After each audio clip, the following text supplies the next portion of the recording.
Hello. Hello. 2.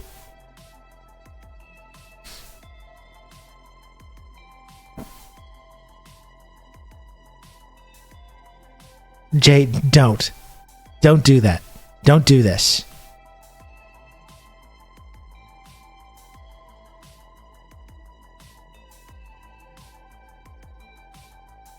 Okay, so...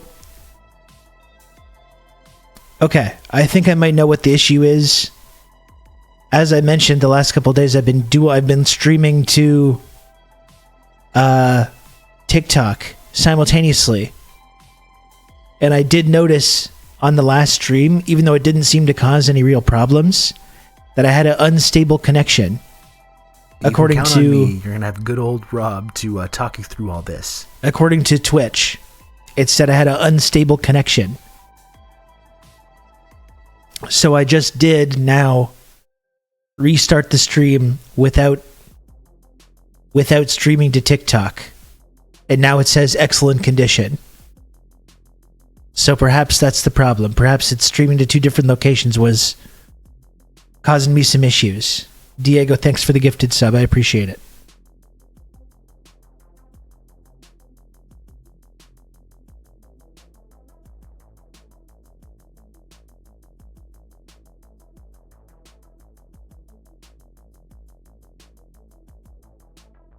You mocked the British. You know what happens when you mock the British. But aren't you Welsh? You're supposed to support me mocking the British.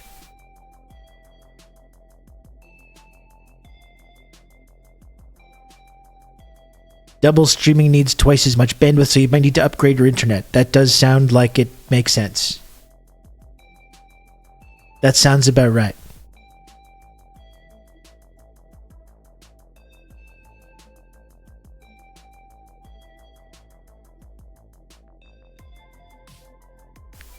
Twitch right now. A gifted sub detected. Increasing stream bandwidth. That's right. We need to increase the bandwidth to make and enable the flow of bits and subs up to Daddy Bezos. What do you think Wales is a part of? Oh, so now we support colonialism, I guess. I see.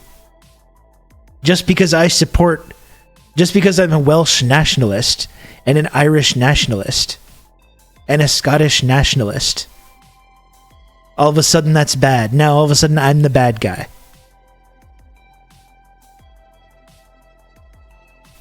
That's interesting. Very, very interesting. We need to hear a Welsh accent. Just do one of those words that's like 75 letters and 3 vowels.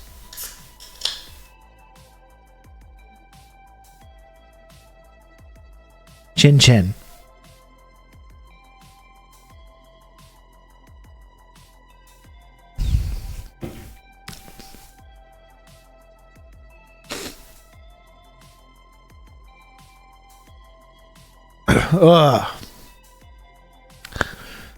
Well, this has been quite a stream so far. Welsh didn't sell out; they bought in.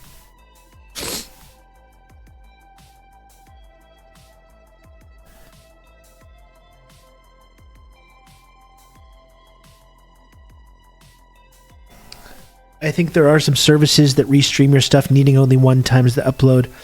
I think Ugopnik uses something like that. Well, maybe I can reach out to that. The reason I was trying the TikTok thing was because it was like being promoted in Streamlabs, saying you can now do both. Good job on Justin's show. Thank you. That was really fantastic. That was really great. Really happy that I can do those appearances on Justin's show. Justin's like a really cool guy. Very happy to be connected to both him and Cena, who I've got a chance to talk to a couple times now. I've joined the Big Boy Tanky Club. That's right. And I thought I did okay. It's really disappointing, actually, the previous Tanky Group Therapy that had Abby Martin on it, because it was so great. It was so great, and it's a little bit heartbreaking, the fact that people don't really get to see that. because it was really great. But I was happy with the appearance yesterday. I'm going to link that in case people want to watch it. I see it has like over 10k views. And I think Justin got a shout out on the Electronic Intifada stream as well. So honestly, I'm quite happy to be connected to this kind of tanky crew. There's the video there if you want to see it. We talked a little bit about this Iran situation. According to Sam, increasingly sounding like Israel's going to respond with force to Iran. Apparently there's going to be a press conference in Israel in 15 minutes if you want to try and watch that on here. I don't know if I'll watch the press conference, but we can keep our eyes on that and watch the reaction to it. Check it out. That's 2 years. Oh shit, Franz. Thanks for the 24 months of tier 1. Thank you, Franz. Franz Schubert. Is it worth watching the Civil War thing? I would say yes. I think Diego, go in with a critical mind. Go in expecting it to, I think, be at best generously politically incoherent, and then, you know, try to just enjoy an entertaining film. Basically, that's kind of going to be my stance on it. That's what I'm going to be trying to do.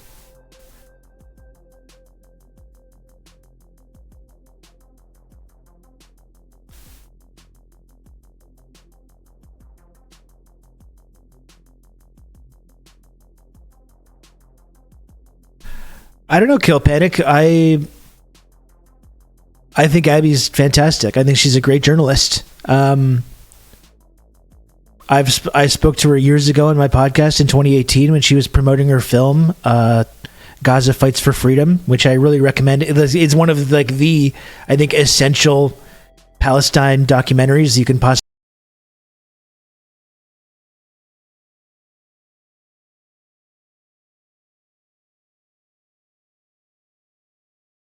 of human rights, a passionate critic of empire, you know.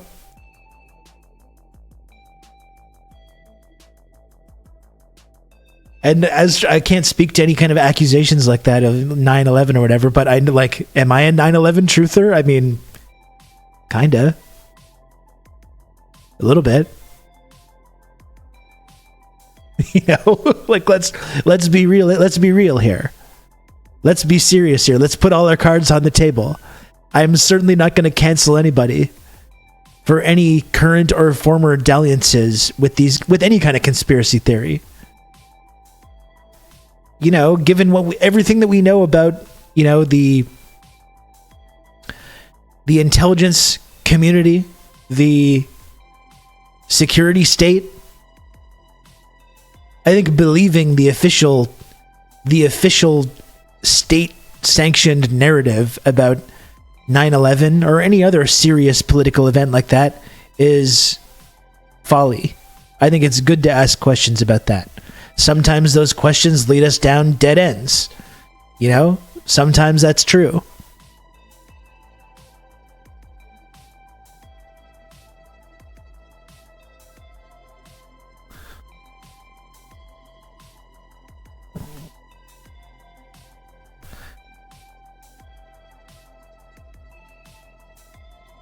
Leaving Abby Martin aside, saying Bush did 9/11 is like saying 7/10 was planned by Israel. I don't really agree with that. Because I think saying Bush did 9/11 is a kind of just shorthand to talk about that narrative. And I think when we say Bush did 9/11, I say Bush did 9/11 often, to be like completely honest. I don't think George Bush was like in on all the plans and they're like, here's folks, we're going to do 9/11. He's calling Cheney. It's time. We're doing 9/11. It's time to do 9/11. Like, I don't think that that's what happened. You know? I think it's kind of shorthand to talk about these sort of deeper elements to that.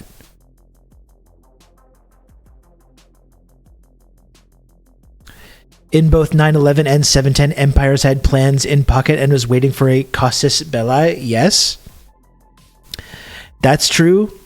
He was. I was there and I saw it.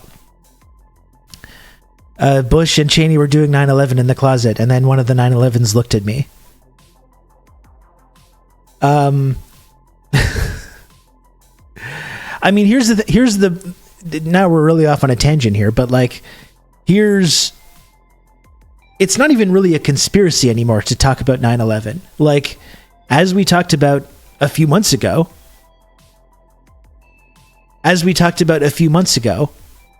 there's definitive evidence now. You know who the biggest 9/11 truthers are? The biggest 9/11 truthers are the victims of 9/11 and their families, who have known all for years now that the official story was, at best, a kind of like fantasy version of the reality, and at worst, an outright lie. And a lot of new information that's come out about that has been a result of a lawsuit being enacted by the victims' families. And one of the facts about this that we now know as a result of this lawsuit, that the US government has tried to avoid getting this information out there, and done everything that they can to ensure that people don't find out about this. But it's a fact at this point, a proven fact, that at least a few of these 9/11 hitchhikers went to a party early on in their stay in America. Present at this party were important Saudi nationals, including members of the Saudi intelligence community. Why were official Saudi nationals and people with connections to Saudi intelligence? Did I say hitchhikers? I'm sorry, excuse me, I meant hijackers. I misspoke. I apologize. Okay. I'm trying to make an important point. Jesus Christ. Why were actual important Saudi nationals and Saudi intelligence agents hanging out with two of these hijackers months and helping get them set up with apartments, helping get them set up in America? And they're hanging out with these guys about 8 months before they hijack a plane and fly it into one of the World Trade Center towers.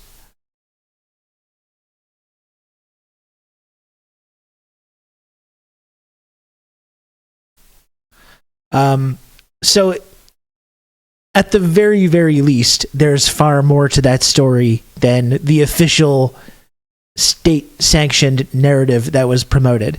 In the 9/11 Commission, the exact same as the Warren Commission.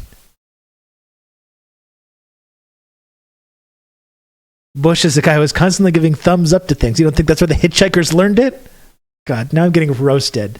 I'm trying to make an important point, and I'm being roasted.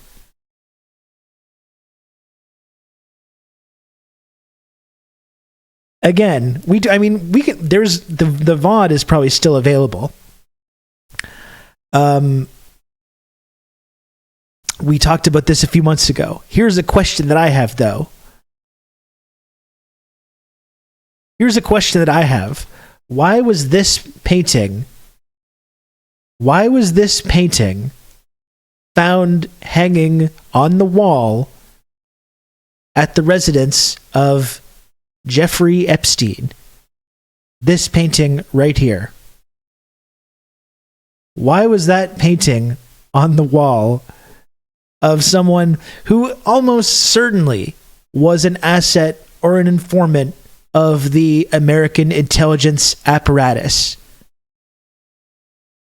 Had this painting on his wall.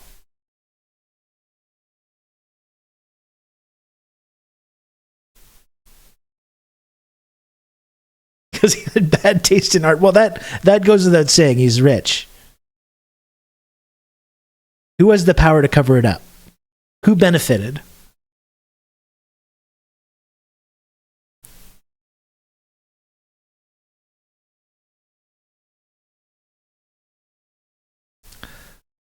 So I think at the very, very least, there's far more to that story than the official narrative that was promoted.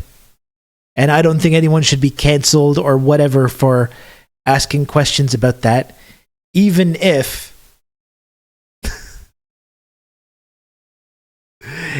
sometimes those questions lead down weird avenues or dead ends or whatever.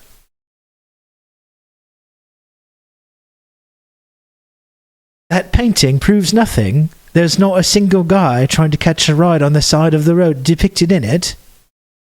Okay. All right. Anyway, there's definitive connections to Saudi intelligence. We know that Saudi intelligence works with the US intelligence, deeply intertwined. We know that Epstein was an intelligence asset. I mean, we don't know, but we know, right? We know that. He's connected to it. We know America benefited, and the security state, the intelligence apparatus, a massive, drastic expansion. Whole new big federal security bureaucracies opened up. Trillions of dollars. The Patriot Act, a 20-year war on terror quagmire. That was just a money printing machine to the weapons contractors. You know? So, I don't think Bush is in there in the meeting going, it's time to do Operation 9/11. Execute Order 66. If my dad was head of the CIA, basically anything surrounded me is sus AF, and nobody's a conspiracy theorist for figuring out how I'm responsible. Yeah, exactly. Your dad, the former head of the CIA, possibly one of the gunmen who was there on that fateful day in Dallas. Who was there on that fateful day.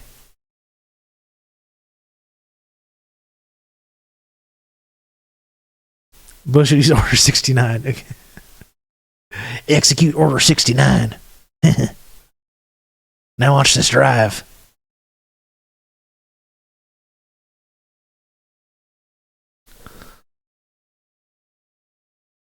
Also, both presidents and the creepy Skull and Bones connections. All these weird secret societies these motherfuckers are part of. Like every single person in the United States government is one of these weird secret societies at these Ivy League colleges where they're jacking off on skulls and doing all kinds of stuff.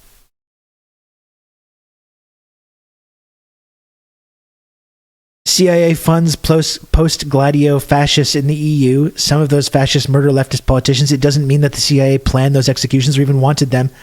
Yes, but after a certain point, Kill Panic, the op starts doing itself, though. You know, they don't need to plan it. They set things in motion, and when those things magically happen later, then they say, I can't believe that happened. Well, I guess we got to turn on the money printing machine.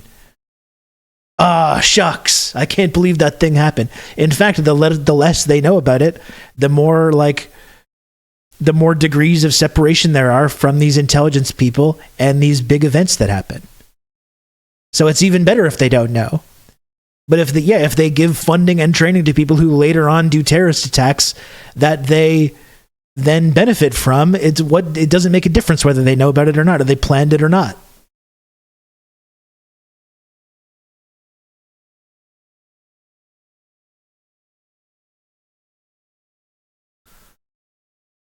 Anyway, to answer your question, no, I don't. If someone's a 9/11 truther, that's not cancel worthy to me. Plans within plans. We plan by the decade or the generation or whatever it is. We measure plans in decades. You know, and it's the late 80s, early 90s. Well, the big bad Soviet Union is gone. We won. We defeated socialism. We defeated it. It's gone. We defeated the socialism. We defeated Russia. We've humiliated Russia. We've looted and plundered all their resources and destroyed millions of people's lives in Russia, humiliated them. We've pulled all these Warsaw Pact countries into NATO. You know, we won. Well, what happens now? Well, should we just turn off the money printing machine? No, that's not how it works. And then all of a sudden, there's this thing that happens where it's like, oh, look, a new enemy, and this enemy is even more like nebulous, and we can pass whatever legislation about security, privacy. We can just go in and start bombing and drone striking and killing and maiming whoever we want. We can spend trillions of dollars on these wars now. Ooh, fancy that. Fancy that. What a tragedy. Oh, I can't believe this happened. I can't believe 9/11 happened. Oh, shucks. I guess we'll just have to go after this brand new enemy, this existential threat to our safety and security. And keep ramping up those military budgets and do whatever the fuck we want for the next 20 years.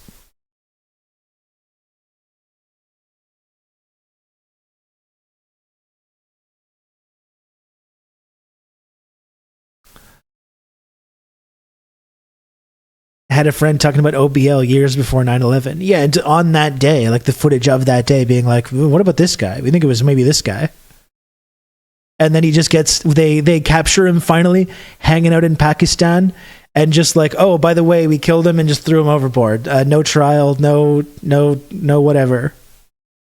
Let's all just have a party. Let's all just have a parade. We did it. We got him. We got him.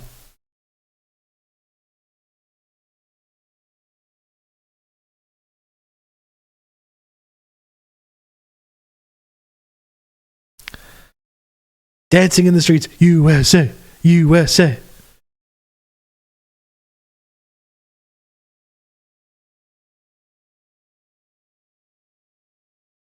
Jack Ruby style. We don't need to go through a trial, or like Epstein.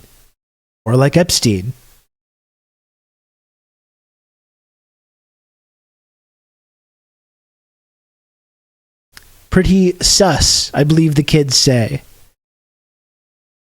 Pretty sus, if you ask me. I think there's plenty of very legitimate questions we can and should ask about 9/11 or any kind of comparable event. And I think also that people like Alex Jones, their whole role, their whole job is to make these kinds of conspiracies seem completely toxic and wacky. And so you can't ask questions about that. What are you, one of these Alex Jones types?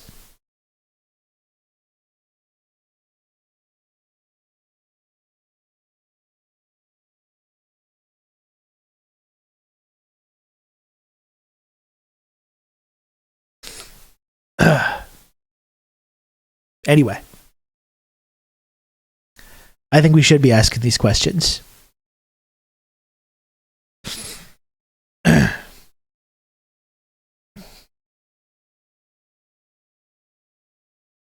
I think it goes to show the attitude shift from the 2001 general public response to a proposed war on Iraq to 2024's public response to a proposed war on Iran. Yeah, but we don't... I think you would see that change if there was some, like, You've some just kind of become an real... elite member of the Friendship Triangle. Barry, thank you so much for 5 gifted subs. I really, really appreciate that. Thank you so much, Barry. Like, look at, like, Joe, just look at the way the public perception of the Ukraine stuff, or like Israel in the days following October 7th. I think, like, if there was some kind of, like, some kind of horrible thing that you could pin on an enemy state, you could get people on board with this. I think they're not on board right now because they see this last 6 months of Israel just being completely out of control.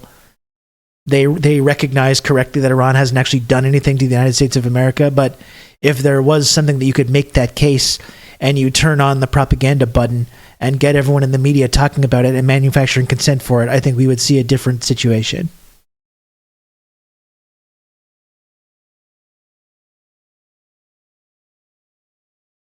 What do you mean? We were always at war with Iran, and Iraq was always our ally. That's right, yeah. Of course. Thank you, Kill Panic. Take care. Got me off on all kinds of on a tangent here.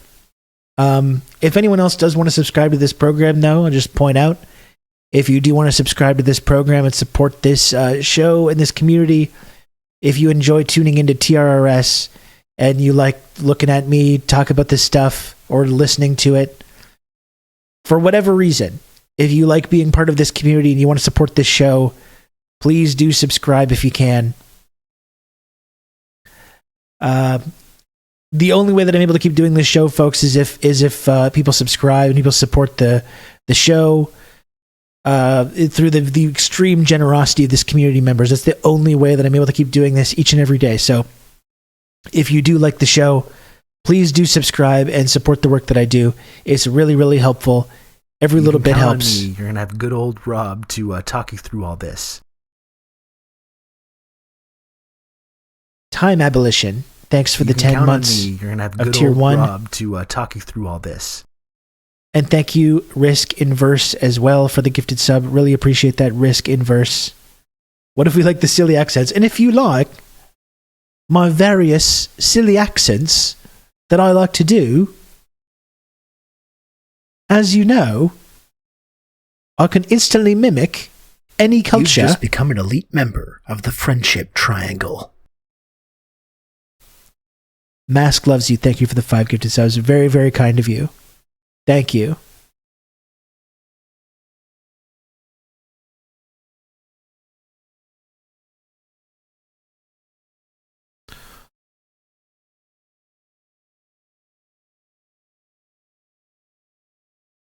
I actually only support the show because Jeff Bezos sends me a pizza for every sub I gift. What do you mean you never heard of this?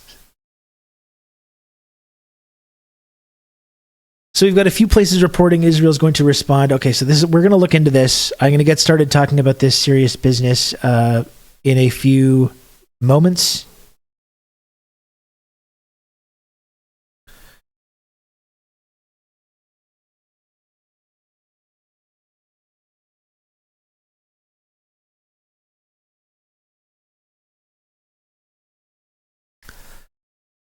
Okay. Well, we're going to get into this. This is kind of crass. You can count on me. You're going to have good old Rob to talk you through all this. This is kind of crass. We do have a little hype train going on here. So I would just like to, if possible, old Rob to talk you through all this. If possible, I would like to try and make the little number at the bottom of the screen go up, which I must do every single day. Okay? I'm going to try and make the little number go up, which, as you know, I must do each and every day that I do this show. Anon, thank you for the gifted sub. I appreciate that. After we get that shit out of the way, we will talk about this very important and serious talk you through all this news story. World history is unfolding, and we can't talk about it until this little number goes up. Listen, folks, I don't get paid by a big multimedia corporation. Okay, I don't have a salary. I don't have benefits. I don't have vacation time. I don't have sick days. You know, all I have is you, the chat, the community, and the little number. That's all. That's the only way that this show exists. Believe me, I don't like it any more than you do.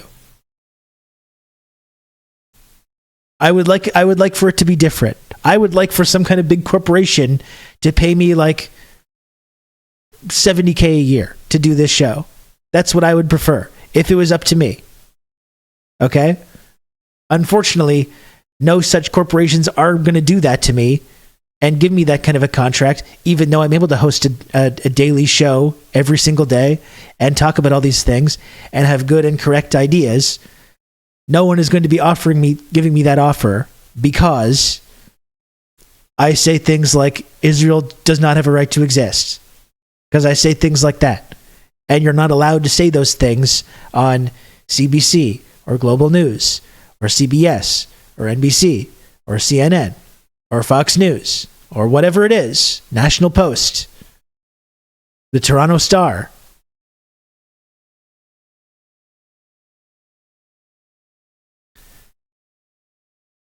So all I have, folks, is you and Dick Pendarren. Thank you for the gifted sub. Thank you, Dick. The Daily Wire. Exactly. Exactly. My point is, I hate to be crass, You know? I would prefer that this was not how this works, but unfortunately, it is how it works.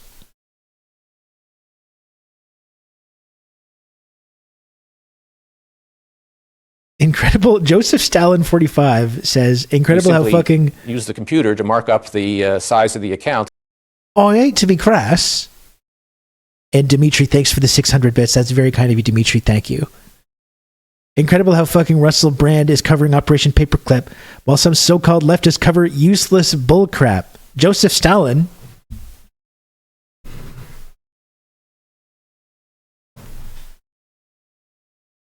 I've covered Operation Paperclip plenty of times. I don't think that was directed at me, but just to point out.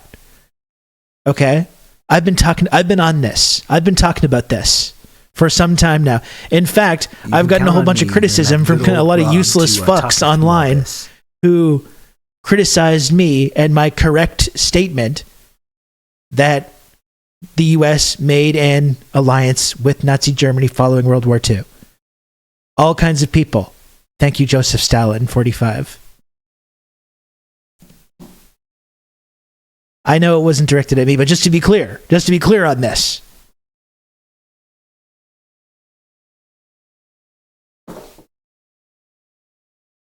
You can count on me. You're going to have good old Rob to talk you through all this. Mr. Borelli. I was feuding with that guy before it was cool. So there's some Johnny-come-latelys that have been feuding with that individual. I was feuding with this individual long before it became cool. Actually, no, I don't even know if that's true. Anon, thank you for the gifted sub. And thank you, Diego, for another gifted sub as well. Folks, we're 15 subs away from the goal. I genuinely would love to move on and start covering this, like, important stuff. You can count on me. You're going to have good old Rob to talk you through all this. Free Palestine. Hell yeah. Ainsley, thank you for the 22 months. You can count on me. You're going to have good old Rob to talk you through all this. And thank you, Kijiji, as well, for the gifted sub. Very, very kind of you.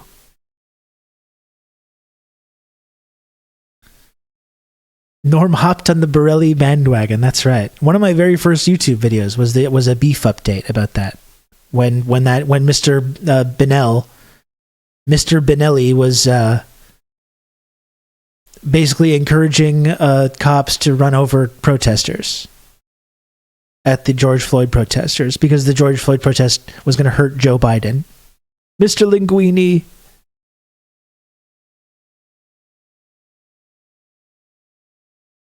Exactly.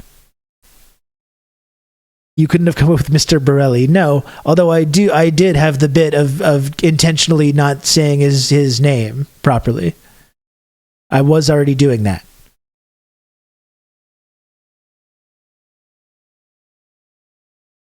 I called him Logic Master Steven, which is not as funny. I admit to that.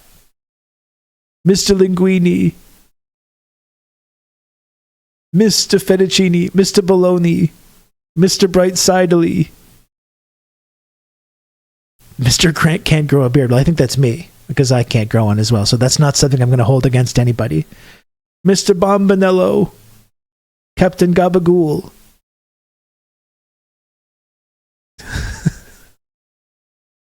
Mr. Botticelli.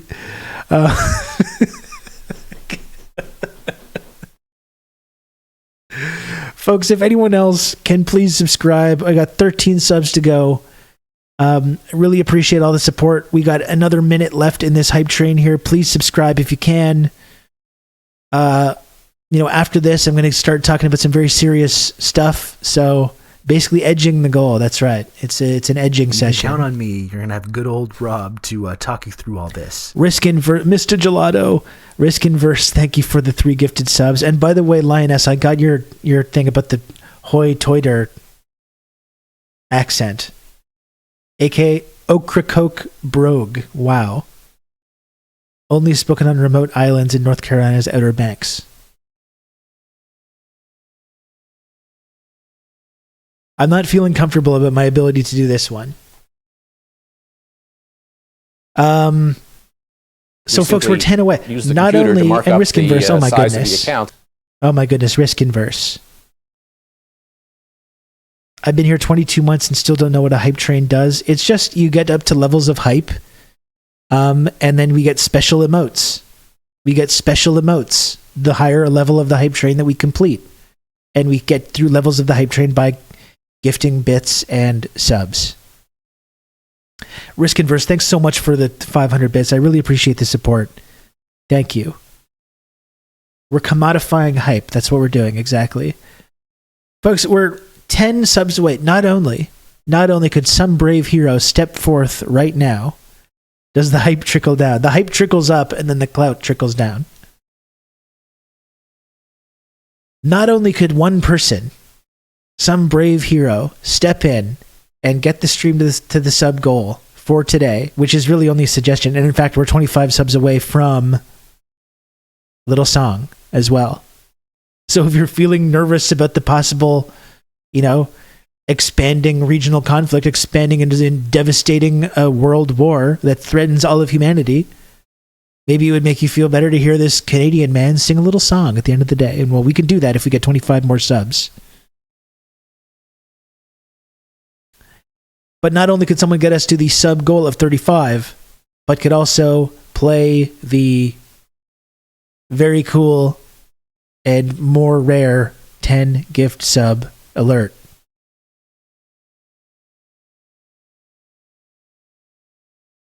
It could happen. If the nuke goes up tomorrow, you won't care that a sub charge showed up in your credit card. Thank you. Thank you, Avery. And in fact, Avery should, if someone could gift a sub to Avery Edison, I know Avery would be great to get all the tiny images. And Avery should definitely be a subbed member of the community if anyone out there wants to gift a sub to a fellow niche internet micro celebrity, Avery Edison. There are only about 150 speakers of the Ocracoke Brogue now, and they all live on one end of this barrier island on the coast of North Carolina, which is basically an enlarged sandbar. Within the next 50 years, the Brogue will disappear. Hoy toy on the sign so last night water Friday night moonshine, no fish. Oh my. The dialect on this island is sometimes referred to as Hoy-Toiters, which is their pronunciation of high tide. Hoy toy on the sign side, high tide on the sign side. In the United States, the Ocracoke Brogue is probably the only dialect that is not identified as being from America. I do. I have a lot of people that think I'm from Australia or Ireland, yeah. You can look at these boats and see crabs. The first people came here from England and Ireland, Scotland, just stayed isolated. I'm from Ocracoke. I am the 10th generation. Yeah, this is just advanced Newfoundlander, that's right. In my family from Ocracoke. That goes back to the mid-1600s. The reason this dialect was perpetuated for a couple of centuries was because the people were very isolated. They didn't. Folks, just a brief reminder, 90 seconds away from the end of this hype train. We could get through level 5, 10 subs to go, and still, Avery Edison, unsubbed. We got bona fide internet celebs here in the chat. And still, no one's coming through. I'm trying to display my power and my ability to wield influence on this community. And it's just people are like, what, me? Well, what? And it's not, and I'm embarrassed now. You can count on me. You're going to have good old Rob to talk you through all this. Bleep Lord, thank you for bailing me out there. Thank you. have much contact with people from the mainland. Ocracoke is an island that has always lived around the water. 40 seconds left, folks. Got it! Many of the unique items, particularly the vocabulary items, are built around the water and the sand and the weather. The wind's blowing really hard. You see, it's blowing harder than a pop card out there, you know. So you're taking a ride around the island, you're just taking a little scud. You can count on me. When we come out here and the wind's blowing really hard. Lioness, thank you for the gifted sub. It's very kind of you. Thank you. And we take a bad beating, then you can say we've been mama. You also find here lots This of doesn't seem terms that for bad to me. outsiders. Y'all are dingbatters. Just My wife. These is are all just Tom Hardy Marilyn. characters. Yeah. We've been married 43 Tom Hardy and years. Austin Butler are watching this video just like, oh, She's still a encroaching on my dingbatter. bit. that's not a bad thing, okay? It was basically the dingbatters who changed the dialect because so many people came in. Even today, there are more off-islanders who live here than onliners. Now it's changing, but in time we're all going to lose it, because of so many people coming in. It's a part of a heritage that I'm proud of. Some people think we talk funny. I think that's the way we talk. It ain't funny to us, but it doesn't matter. I mean, to us, fine,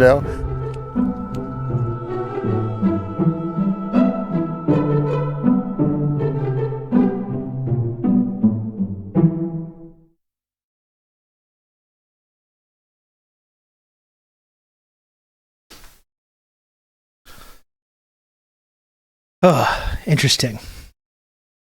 Interesting. I'd like, there's nothing that's more weird than the Quebec accent, so this to me is like, whatever. I think this is even like not even, I think if you went into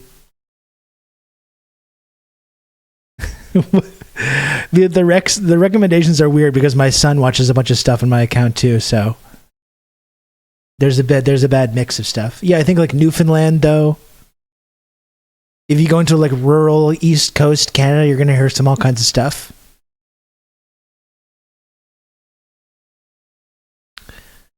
Or Quebec. Like the Quebec's accent is just like unmatched. The Quebec accent, là. C'est comme ça. It's like, and that's how I always do the accent there. It's like, it's like you've been smoking cigarettes your whole life, là. It's like that.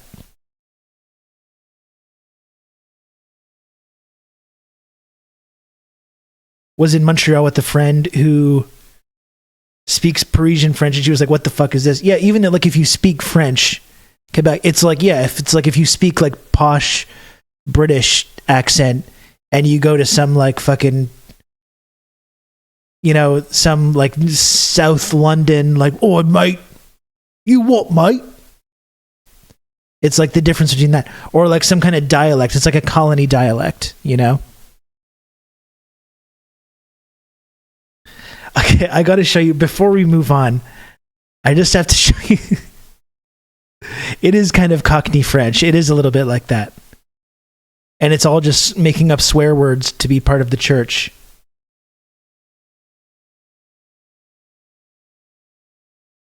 I've got it. Let me just find. There's these British guys that do these really funny videos that I've been enjoying lately. UK public interactions. These guys are great. I'm 10p short of the shops. Any chance you got a... I really like these guys.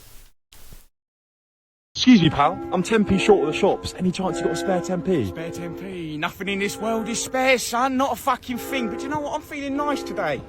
I do, actually. Go on, fucking take it. Cheers, man. What the heck? Yeah? You got to work for every fucking penny you got in this world, son. Sir? Yeah? You're literally in the local park. That's not very nice. I pay my taxes, though, don't I? What? Yeah, so I can do whatever I want in this fucking shithole. Not a chance. Is this seat taken by any chance? Why do you say that, mate? It actually is, yeah. By me. Fuck off. Fuck off. Am I speaking Spanish? Fuck off. Excuse me, mate. Do you know where the nearest Sainsbury's is? Sainsbury's? Yeah. It's just, do I look like a fucking map to you, mate? Nah, no, you don't. No, I fucking don't. Sorry, mate. Fuck. Sorry. Excuse me, mate. You in the queue by any chance? Huh? No, mate. I just thought I'd stand behind this prat for fucking shits and giggles. Of course I'm in the fucking queue. Oh, excuse me, sir. You dropped your wallet. Thief. Excuse me, pal. I'm 10p short of the shops. Any chance?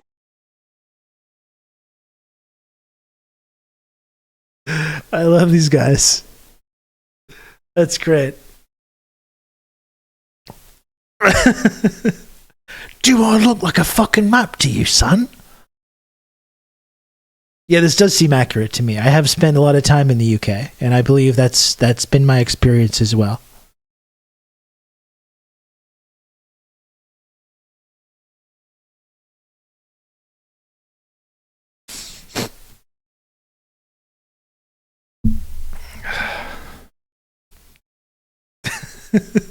God, I really like those guys.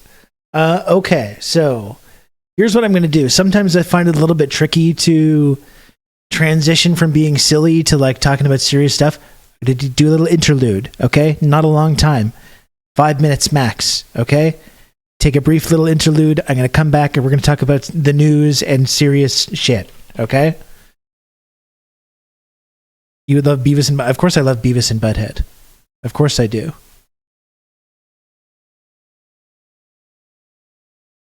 One of the you're not privy to all this new shit. New shit has come to light. I can't not say the Lebowski quotes when they come up. One of the funniest things on any TV show fucking ever is the scene when the principal tells Beavis and Butthead that they're not allowed to laugh in class. And their like drill sergeant, gym teacher starts going because it's like sex ed week. And he's trying to, and they're trying not to laugh so bad. We're going to be talking about the penis, the vagina, sexual intercourse. And they're do you find that funny, Butthead?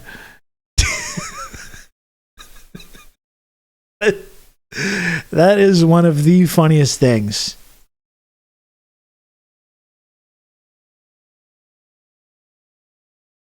God, that's good. So, Beavis and Butthead. I understand Mr. McVicker has made a little arrangement with you guys. Yeah, a little probation.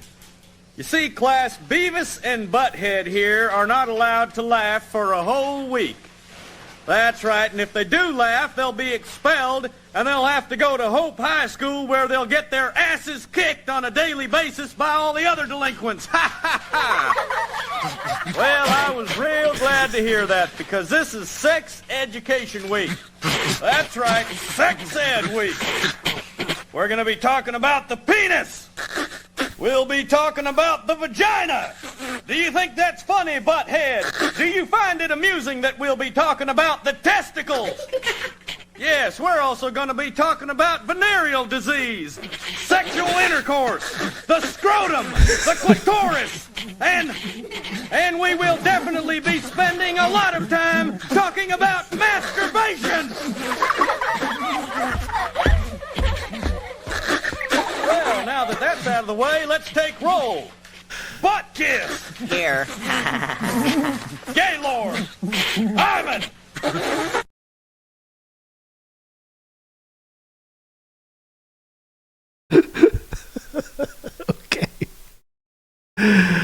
Okay. Now that we've made this tonal shift as weird as possible. Yeah, HDI, I still remember watching that just as I was probably 12 or 13, like the exact age you have to be to find that so hilarious, and just, I don't know if I've ever laughed harder. It's when they go to the drawing of his face with the bloodshot eyes. God, it just gets me every single time. Every single time.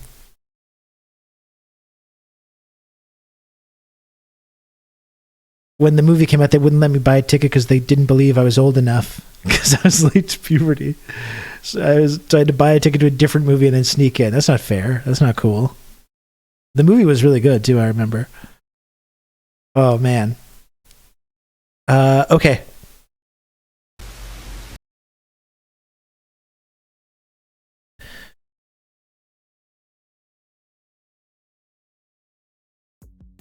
Brief interlude. I'm going to come back. We're going to talk about the impending threat of World War. Now that we've got all our giggles out, right? We've gotten out all our giggles and laugh and immaturity, all that stuff. That's out of our systems now. I'm going to come back in 5 minutes. We're going to talk about some serious shit. Okay? Don't go anywhere.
Okay.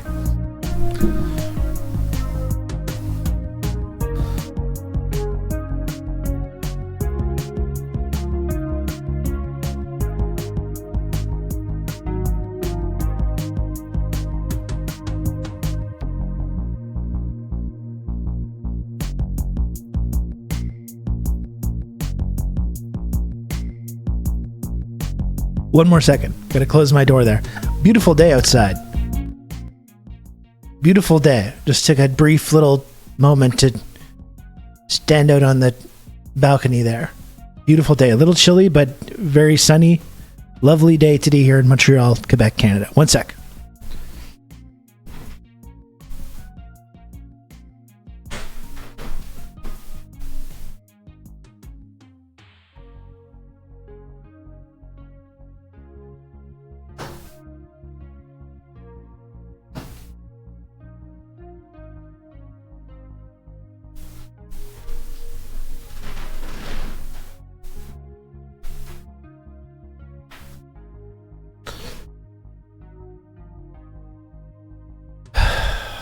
Little fresh air.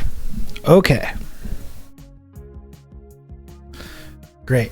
Now we are going to talk about something serious. Not that all that other bullshit wasn't serious before either. So we can kill Panic. You just came back just in time to get into the serious shit here. Okay, so where did we leave off? On Friday, I said I didn't there wasn't really much to report about this, Iran counterattack.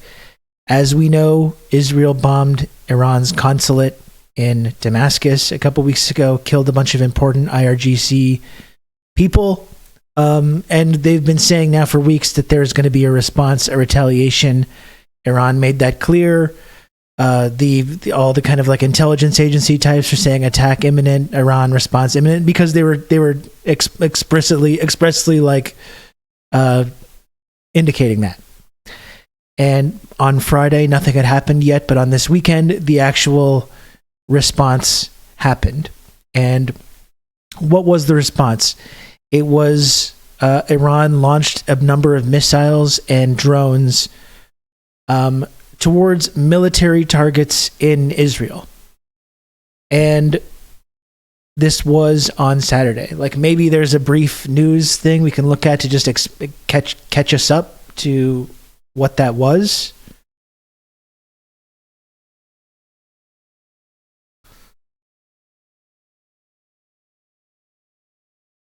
And then we can talk a little bit about it.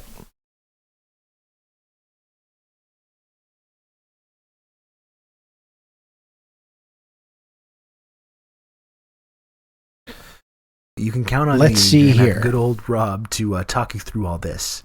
Fellow Canadians celebrating 4 months. Rebel Mish, thanks for the 4 months. I appreciate it a lot. Thank you very much. Western media called the drones suicide drones because that's how your mind misinformed people that Iran is the bad guys in this situation. Yeah, the whole Western reporting on it was very funny, right? It came from I retweeted something to this effect from Nima Shirazi, who I'm actually talking to tomorrow for the Insurgents podcast. Yeah, they were retaliatory strikes. Obviously, they were retaliatory because of the attack on the Iranian consulate, and then it became disproportionate, then brazen, unprecedented. You saw the language kind of evolving as Western media figured out how to describe what was going on. But again, this was an attack. Any country in the world would respond if their embassy or their consulate was deliberately targeted. The idea that this is somehow disproportionate or unprovoked or any of this stuff was totally preposterous.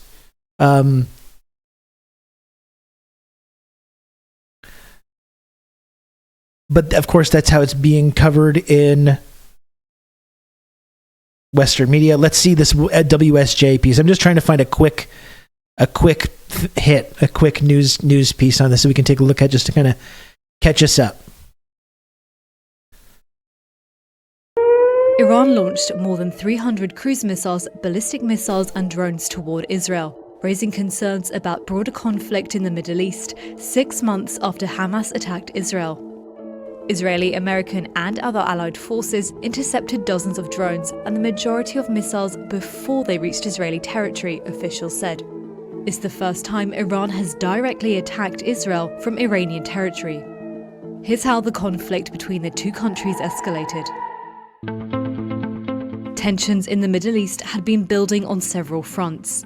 In addition to Israel's war against Hamas in Gaza, there have been cross-border skirmishes between Israel and the Lebanese militant group Hezbollah, and attacks by Yemen's Houthi militia against Western interests in the Red Sea. Again, even referring to Ansar Allah as a Houthi militia is not an accurate way of framing what the Houthis are. They're the legitimate government of Yemen, as we've talked about many times. They're not some sect or some rebel group or some offshoot or terrorist group, right? They're the legitimate government of Yemen. Hezbollah and the Houthi rebels are all backed by Iran. This video is great. On April 1st, an Iranian diplomatic building in Damascus was hit in what Iran says was an Israeli airstrike. It's also very interesting as well, this Iran-backed idea, or Russia-backed, when it comes to Hezbollah, Hamas, Ansar Allah, any of these kinds of groups, these Iraqi militias, the various Iraqi militias that Iran did help train to defeat ISIS. That was what all the stuff about ISIS and Iran and Soleimani was about, which is why it was all a little bit perplexing when America assassinated General Soleimani after he was training people to defeat ISIS. Almost like America and Israel and ISIS have a kind of common enemy in Iran.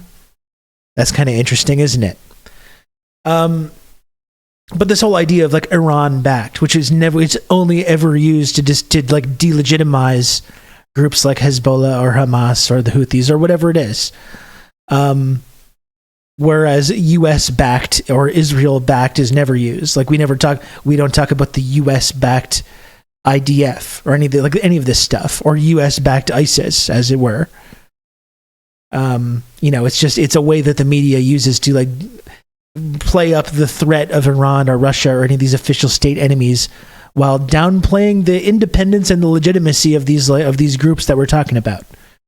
Who, we talk about groups like Hezbollah like they're just chess pieces being moved, and there's this Iranian puppet master moving everything around the board, where there might be some kind of contact, there might be some kind of funding or training going on, but the idea that Iran has control over these groups is not accurate. But the media uses this kind of language to kind of make this suggestion. The strike killed top Iranian military officials, including a senior member of the Islamic Revolutionary Guard Corps elite Quds Force. It was one of the highest profile killings of Iranian military leaders in years. Israel didn't confirm or deny responsibility for the strike. And also, by the way, Israel it's not like, oh, this is this one-sided thing. Iran is funding all these resistance groups and they attack Israel. Israel's been assassinating Iranian, not only military leaders, but nuclear scientists. Israel's been assassinating prominent Iranian nationalists for a while now. But Iran publicly threatened to retaliate following the attack. Of course they did. Israel and Iran have had a years-long shadow war. They don't attack each other directly. Iran attacks Israel through proxies, and Israel responds directly against those proxies, as opposed to directly against Iran on Iranian soil. What was different here is that this was the most direct attack on an Iranian asset that we have seen. On April 4th, Israelis started to report GPS errors, with some apps placing Tel Aviv residents in Lebanon's capital Beirut, some 130 miles to the north. The reason? The Israeli military was scrambling GPS signals within the country to thwart missile and drone targeting systems. אנחנו נדע להגן על עצמנו, ואנחנו נפעל לפי העיקרון הפשוט שמי שפוגע בנו או מתכנן לפגוע בנו, אנחנו נפגע בו. Assassinating Iranian nuclear scientists doesn't count as attacks on Iranian soil. That's right. And Iran's supreme leader said that the strikes in Syria constituted an attack on Iranian soil. رژیم خبیث اشتباه کرد. در این قضیه باید تنبیه بشود و تنبیه خواهد شد. The same day, President Joe Biden reaffirmed US support for Israel. As I told Prime Minister Netanyahu, Look at this fucking loser. Our commitment to Israel's security against these threats from Iran and its proxies is ironclad. Let me say it again, ironclad. We're going to do all we can to protect Israel's security. On the 10th, it also emerged that US intelligence reports showed that an attack could be imminent, according to US officials. The tension came to a head on April 13th, when Iran began sending drones and missiles toward Israel. Mediocre, Air raid sirens Sinchao. blared across Israel and explosions were heard over Jerusalem as Israel's Iron Dome air defense system kicked in. Biden met with his national security team and issued a statement condemning the attacks and said the US helped Israel take down nearly all of the incoming drones and missiles. By early morning of April 14th, Israel lifted sheltering orders, a sign that it believes the brunt of the attack is over.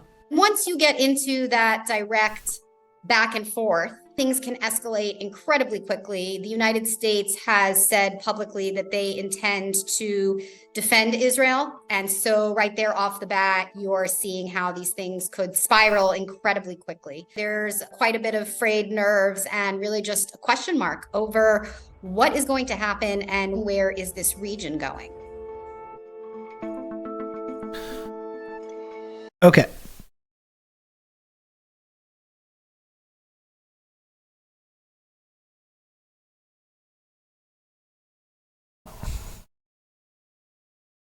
So what actually happened? What actually happened on that day, this weekend? Well, like I said, Iran sent a bunch of missiles and drones towards military targets.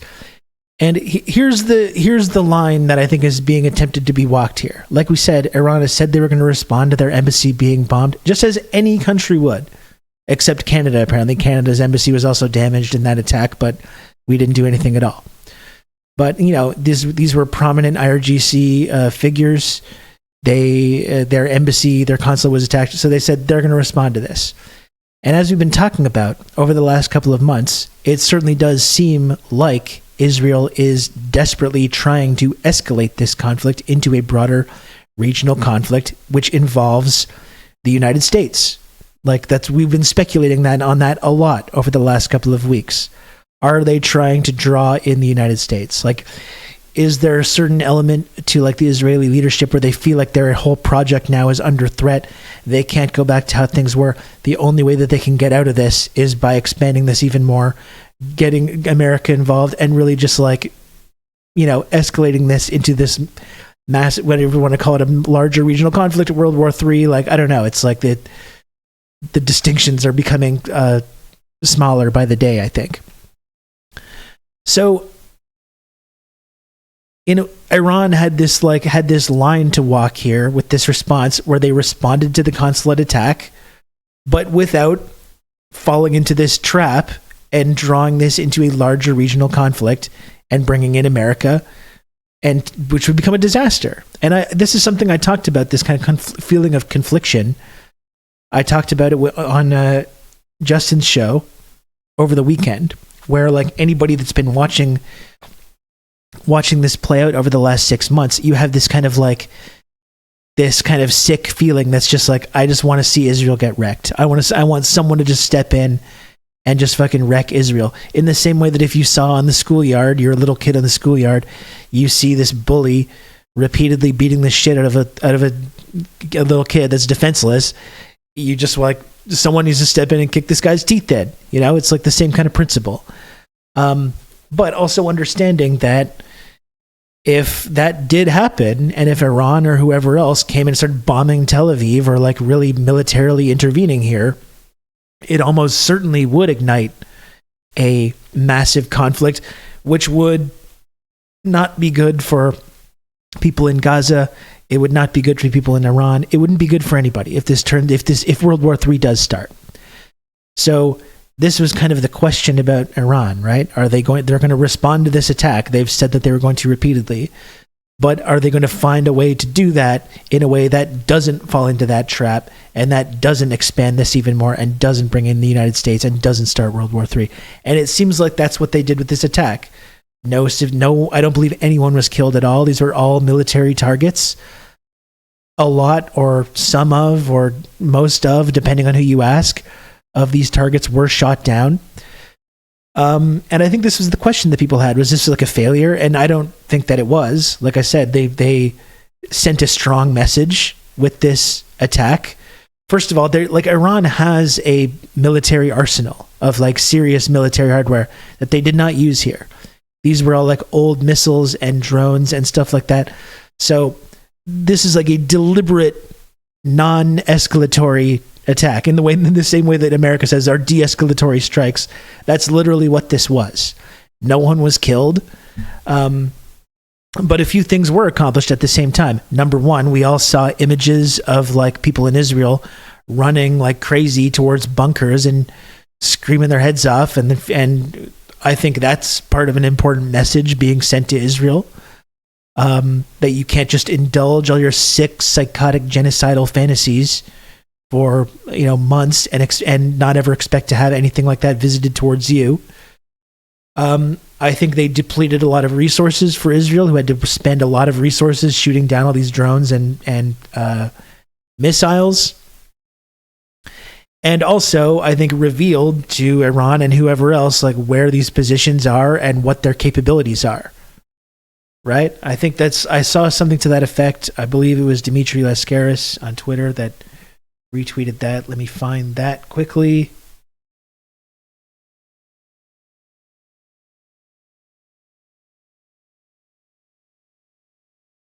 Right here. Oops.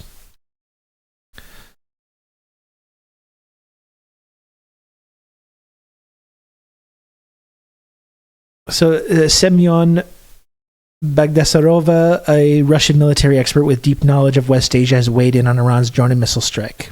Offers a perspective you'll find nowhere in the pathetically pro-Israel Western media. So I'll just read it to you here. It says, in line with what the FT article has said, Bagdasarov calls the Iranian attack on Israel a limited strike intended as a warning, but also yielding both specific tactical and strategic results. On the tactical side, the swarming of drones was intended to activate the Iron Dome and other levels of Israeli air defense, and to reveal the location of their component parts, as well as to deplete the Israeli stock of relevant missiles. Per Bagdasarov, Israel claims to have shot down 99% of the incoming barrage. Israeli claims that they shot down 99% of the barrage should be taken with a grain of salt. The Iranians' key targets in the attack were the Israeli Air Force base in the south of the country, from which the Israeli strike on Iran's consulate in Damascus was launched 2 weeks ago, and a military intelligence compound which had prepared that deadly strike. The actual extent of damage from Iranian missiles remains to be evaluated. Bagdasarov explains that the Iranian attack was limited because it consisted of rather slow-moving drones and of missiles with small warheads. These were not Iran's most advanced and lethal attack material, which has been held in reserve for any possible round 2. How many drones, ballistic missiles, and cruise missiles does Iran have? Bagdasarov says no one knows exactly, but it may well be 10,000 or more, and includes several hundred highly advanced missiles, which also have multiple warheads and so are very difficult to defend against. Over the past 20 years, Iran has bet its defense budget on missiles and drones, and it has a large-scale serial production of both. Meanwhile, Iran's regional allies also have large stocks of these weapons, some of which are also fairly sophisticated. In particular, Hezbollah in Lebanon may have 1,500 high-quality missiles in its arsenal.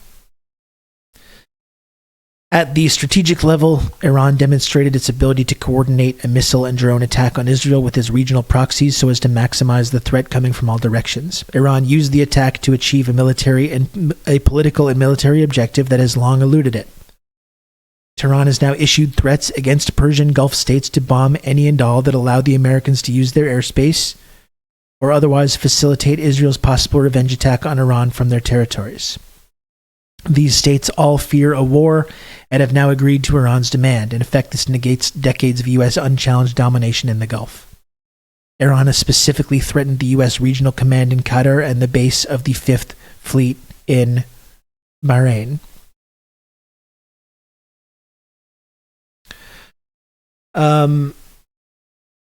Another incredibly important aspect is that Iran had actually appeared to the appeared to the UN to force Israel to abide by the UN Security Council resolution, and they did nothing, so Iran did something. Yeah, it's like, ironically, like they're referencing international law and talking to the UN, and funnily enough, Israel's like, we need to have an emergency meeting at the UN about this, which apparently I thought the UN was Hamas. I thought the UN just issued non-binding security resolutions now and had no actual power. Apparently it does now that Israel's faced this attack, though. Remember that several American drones have crashed over Iran, and some have even been jammed and forced down, so technically Iran has access to Gringo drone technology.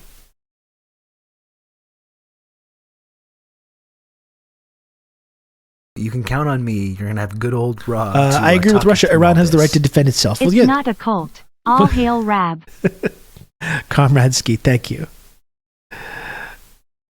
Comradeski, I appreciate the 8 months of Tier 1. Thank you. I mean, as we've been talking about for a long time, it's just interesting how this right to defend itself only ever applies to Israel and not any other nation.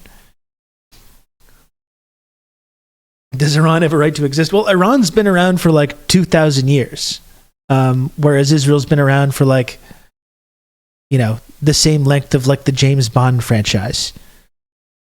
So there's definitely something to be said about that. So that's my point, though, is that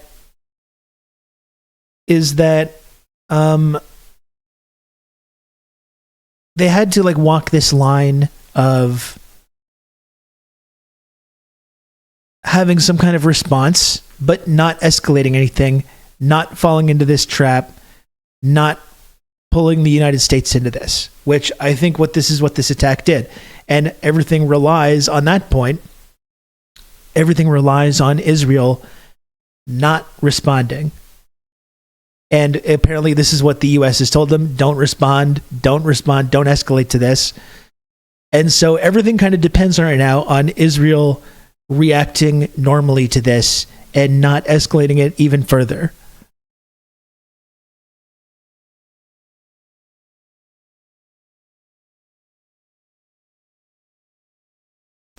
My friend has this crazy idea that Iran and Israel are collaborating and Iran is just doing this for show. That does seem like a crazy idea. I gotta say, that does seem very much like a crazy idea. How dare we defend Iran, though? Did you know they're bad? I mean, this is the point that I was making. In fact, in the Discord server, it was actually quite funny on Saturday because we had someone all of a sudden that hadn't really been a part of the community that much, pulling out all the criticisms and all the buzzwords about Iran. How are we defending this like reactionary? I actually wrote it down. This reactionary clerical dictatorship that slaughtered communists, suppresses women, suppresses workers. We got to stand with the working class of Iran and all this stuff. And like, I talked about this on the show yesterday. I don't think now when this genocide is going on and, Iran is materially supporting Palestinian resistance and is a key part of this axis of resistance, that to me is not the time to bring out your withering critique of the Iranian regime. I think that's a completely useless tendency that people have. It was the same thing a couple of months ago with when Yemen started their blockade, and I said at that time that the Houthis that Yemen was doing more to uphold and defend human rights and international law than anyone. And all people came through, well, how can you say that about Yemen? How can you say that about the Houthis? Don't you know that they're so terrible and they do this and they said this and they oppress this? And it's like, okay. Like, let's say that every single one of these criticisms is totally true. The fact is, they're materially doing something to try and stop this genocide from happening, while Canada and the United States is supporting it. So that's just the reality. You don't have to like every single thing that these people believe in, every single thing that the Iranian government does or the Houthis do or whoever. At this time, they're materially supporting Palestinian resistance, while Canada and the United States are sending bombs and weapons to Israel to murder tens of thousands of Palestinians with. So this time to bring out these criticisms. This happens with Russia as well. When Russia is taking this stance and fighting a NATO, fighting a proxy war against NATO, and all of a sudden we want to, well, you can never say anything good about them. Like, don't you know that they're capitalist and horrible and Poodler and all this stuff? I mean, it's the same kind of principle. And I think this is a completely useless tendency for people living in the West, especially. Like, our governments are supporting the genocide. Our governments are supporting this genocide. We're arming and funding Israel where they can carry out these brutal, vicious, monstrous attacks. So if you're against that, when you see people anywhere around the world, whether they're in Yemen or Iran or South Africa or wherever, using whatever means that they have to materially support Palestinian resistance, we should support that. And just supporting that doesn't mean that you blanket support every single thing that the government does, whether you're talking about Iran, whether you're talking about Russia, whether you're talking about Iraq under Saddam Hussein, or Syria, Assad, anything like that. You know, right? We're opposing what our own governments are doing. It doesn't mean full blanket support of every single thing that happens in these countries. It's a really easy concept to understand, but some of these folks have a really, really difficult time with this. You know, they have a really, really difficult time. I think that was the funniest thing about that whole Discord interaction on the weekend. Let me see if I can find it. which ended hilariously when we all started posting images of Deng Xiaoping in the Discord server. Yeah, this person in the Discord, and I don't want to pick on them because I think this is a common sort of stance for a lot of like trots. Let's just call them what they are. Reactionary clerical dictatorship is what I mean. And sure, they support sections of the Palestinian resistance, but that doesn't really absolve them of anything. And I think it does. I think it absolutely does absolve them of some of those things. Yeah, they're just U.S. foreign policy campus. As I will always say, you know, when you take this stance, neither Tel Aviv nor Tehran, neither Washington nor Beijing, neither Washington nor Moscow. If you live in America or Canada or the West, what that means is Tel Aviv. What it means is Washington. You know, this is completely incoherent. This is a completely incoherent stance.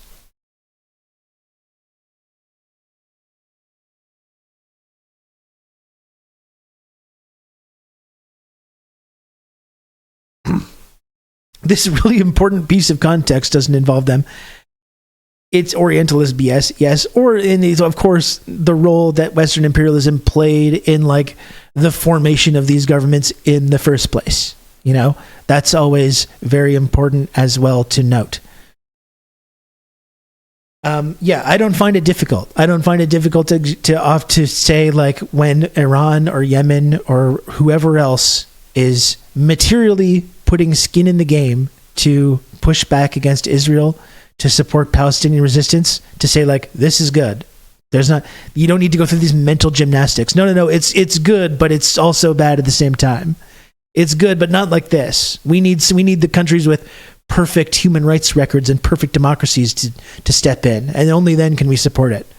You know, that's not being materialist.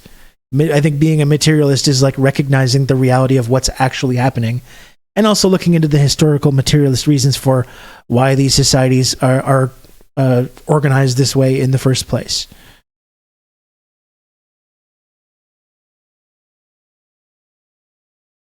Yeah, I don't know how it's so hard either. Anyway, the point is, though, that this attack was this effort to walk this line of responding to this like provocation and this escalation of their embassy being bombed without escalating things. And now we're just kind of waiting to see if Israel will escalate it anyways. Where's the critical part of your critical support? Yeah, that's my point, though, Dr. Maggot. Like, and I know you understand this, but well, where's your what good is your criticism in that moment? You know, like we can have conversations about Iran or Russia or China or wherever other nation, you know, but when this moment is happening, there's a fucking genocide going on. Tens of thousands of little kids are being killed, and you have one country materially supporting the good side of that. The correct side, materially supporting Palestinian resistance. Why then do we have to say, well, let's not get too crazy. Let's make sure we have let's air out all our criticisms from sitting here in fucking Canada and the United States. Let's talk about now is the best time to talk about our criticisms of the Iranian theocratic regime, right? Now is the time to be doing this. Why? This is Western mentality. This is colonialist mindset. You know, you're living in a country that's supporting this genocide. No one cares about your critique. No one cares about your critique of Iran at this time. You know, no one gives a shit. It's not helping anything. It's accomplishing nothing except making you feel better and making you feel superior. You know?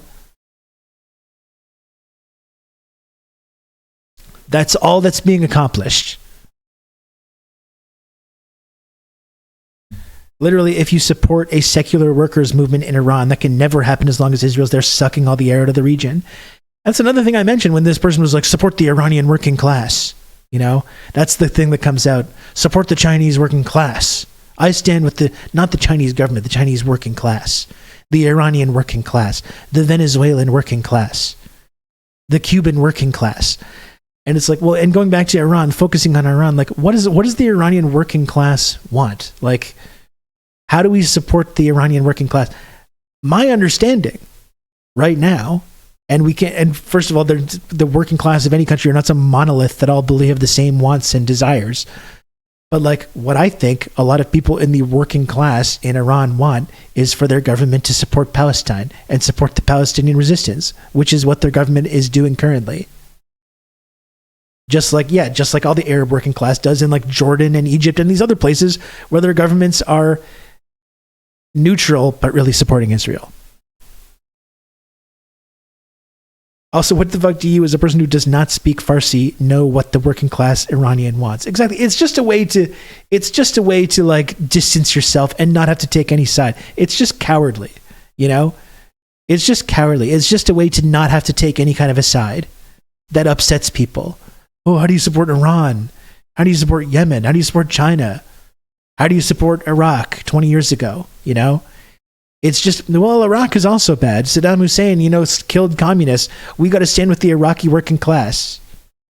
20 years ago, that's what the Trots were saying then.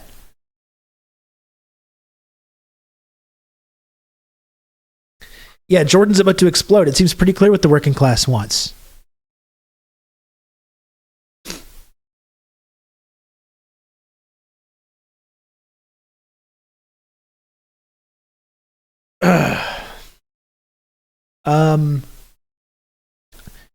So that leads us to right now, and this situation now where we're just kind of waiting to see whether there's a response from Israel. And apparently Biden's saying, no, don't respond.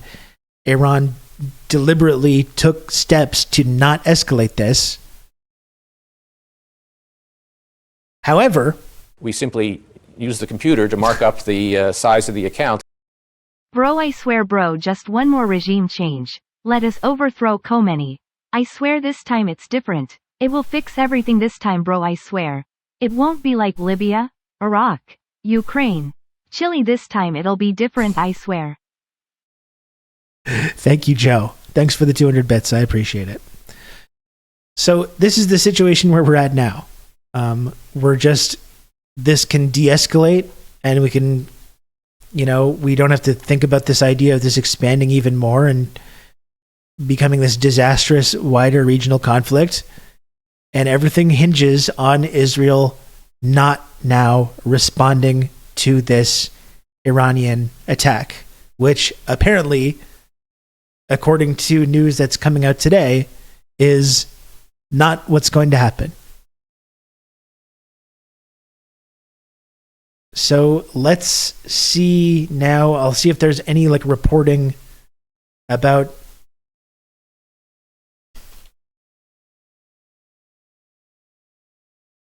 this idea of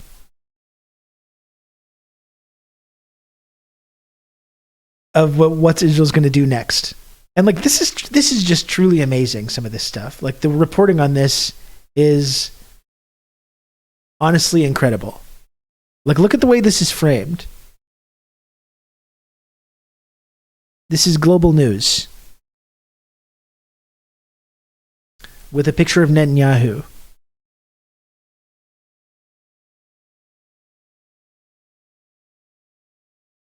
So it says, Iran launches drone attack at Israel. IDF warns this is a dangerous escalation.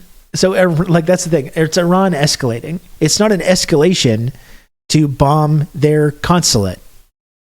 But when Iran responds by deliberately saying, we are going to respond, giving them time to gather their defenses, attacking military targets, not killing anybody, not targeting any civilian infrastructure, anything like that. And then, of course, that's a dangerous escalation. And there was a lot of words from world leaders to that effect as well. The Israeli military says Iran has launched a number of drones towards Israel.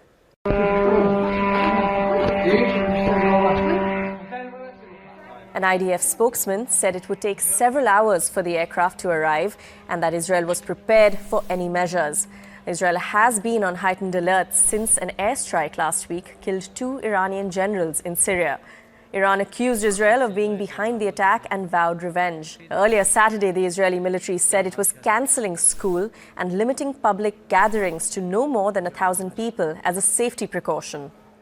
Iran has launched a direct attack from Iranian soil towards the state of Israel. We are closely monitoring Iranian killer drones that are en route to Israel sent by Iran. This is a severe and dangerous escalation. Our defensive and offensive capabilities are at the highest level of readiness, ahead of this large-scale attack from Iran. Together with our partners... I hope we live to see this guy in a fucking jail cell. There's a lot of people in Israel that need to end up in cells, but I fucking hope to see this absolute psycho, genocidal, child-killing sicko rotting in a prison cell. Is operating at full force to defend the state of Israel. And Israel only thinks military operations are successful when the civilian death percentage is at 50%. People of Israel. This is a mission that we are determined and ready to fulfill. אזרחי ישראל, בשנים האחרונות, וביתר שאת בשבועות האחרונים, ישראל נערכת לאפשרות של תקיפה ישירה מאיראן. מערכות ההגנה שלנו פרוסות. אנחנו ערוכים לכל תרחיש, הן בהגנה והן בהתקפה. מדינת ישראל חזקה, צה"ל חזק, הציבור חזק. קבעתי עיקרון ברור. מי שפוגע בנו, אנחנו פוגעים בו. אנחנו נגן על עצמנו מול כל איום, ונעשה זאת בקור רוח ובנחישות. אני יודע שגם אתם, אזרחי ישראל, שומרים על קור רוח. The famously level-headed citizens of Israel. להנחיות פיקוד העורף. יחד נעמוד, ובעזרת השם, יחד נתגבר על כל אויבינו.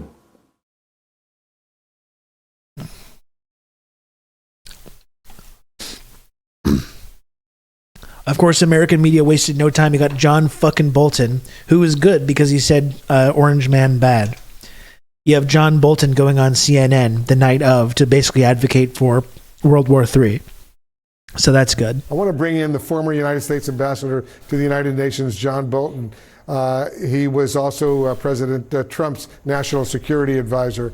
As you know, Ambassador, Israel's ambassador is calling for the UN Security Council to immediately convene following these you can attacks. Count on me. What's your assessment of what's going on right talk now? you through all this. Well, nothing's going. Anon, thanks for the gifted sub. I appreciate it. Going to happen in the Security Council, that's for sure. I mean, what we had tonight was a massive failure of Israeli and American deterrence. Massive failure. A 200 ballistic missile, cruise missile, drone failure. And I think, notwithstanding that there appears to be very little damage, fingers crossed until we get the final assessment. And thank God if the death toll is low or non-existent. And while we're at it, let's thank George W. Bush for getting out of the ABM Treaty of 1972, unleashing American missile defense capabilities. But once we see what the damage is, I think it's incumbent on Israel and the United States to reestablish deterrence in a major way. And I think that means, by definition, Israel's response, and there should be a response, should not be proportionate. It should be far stronger, because this when is deterrence just so fails psychotic. to reestablish it, you have to teach the adversary that any gain they may hope to get by any future attack will be more than outweighed by the damage that will be caused. So I hope President Biden isn't. Well, I was just sorry for interrupting, but give us your assessment of an appropriate Israeli response to what Iran has now done. This was a response, though. Well, this was a response. What Iran did tonight that I think was most significant was an actual response from Iran would have been to kill several IDF military leaders. That would have been like an appropriate response, like a measured, like an actual response to what happened to them. Or just blow up their consulate. Why not? Apparently you're allowed to do that now. Firing of ballistic missiles and cruise missiles from its territory directly at Israel. Almost certainly at this point, none of those missiles contained a nuclear warhead. But you never can tell when the next firing, the next salvo of ballistic missiles might contain a nuclear warhead. So I think among the many targets Israel should consider, this is the opportunity to destroy Iran's nuclear weapons program. And I hope President Biden is not trying to dissuade Prime Minister Netanyahu from doing that. And if he succeeds, and if at some future point the Ayatollahs are able to pull off what former Israeli Prime Minister Ariel Sharon called a nuclear holocaust, history will know who to blame. And I think this is like the scary thing. And yeah, Lioness says John Bolton shouldn't be allowed to speak, let alone be out in public in any way. Like, these are just sick people. But like, John Bolton represents a very powerful and influential faction in the United States security state that have had hard-ons for going to war with Iran for a long time. Like, famously, after September 11th, going back to what we were talking about earlier, you know, Iran was on the list of countries that was going to be targeted for regime change. What was it, like Iraq, Libya, Syria, Iran, and a few others. Like, this has been in the state sponsors of terror. That's right. I mean, this has like been in the works for a long time. And this is the dangerous thing. Is you have basically the two factions of the security state that are like jockeying for power right now in Washington. You have one faction who fully supports Israel, a warmongering, genocidal faction of fucking psychos that are still maybe a slightly more restrained from the real psychos that also are close to gaining prominence and influence. That's the extremely dangerous thing about this moment. And there are people in Washington, D.C., people that very well may be empowered over the next 8 months and be put in positions of power in the security state who very much do want to escalate with Iran. Versus now you have a faction that's kind of doing half-half, supporting Israel, fully supporting everything about Israel, that everything they do, arming and funding Israel while they carry out this like genocide, this ethnic cleansing. but are still like ever so slightly restrained in terms of not wanting to expand this. But there's plenty of people in Washington that do want to expand it, and they could very well be getting to power soon. So just to be precise, Ambassador Bolton, you're recommending that Israel launch an airstrike to try to destroy whatever nuclear capabilities the Iranians might have? Is that what I'm hearing?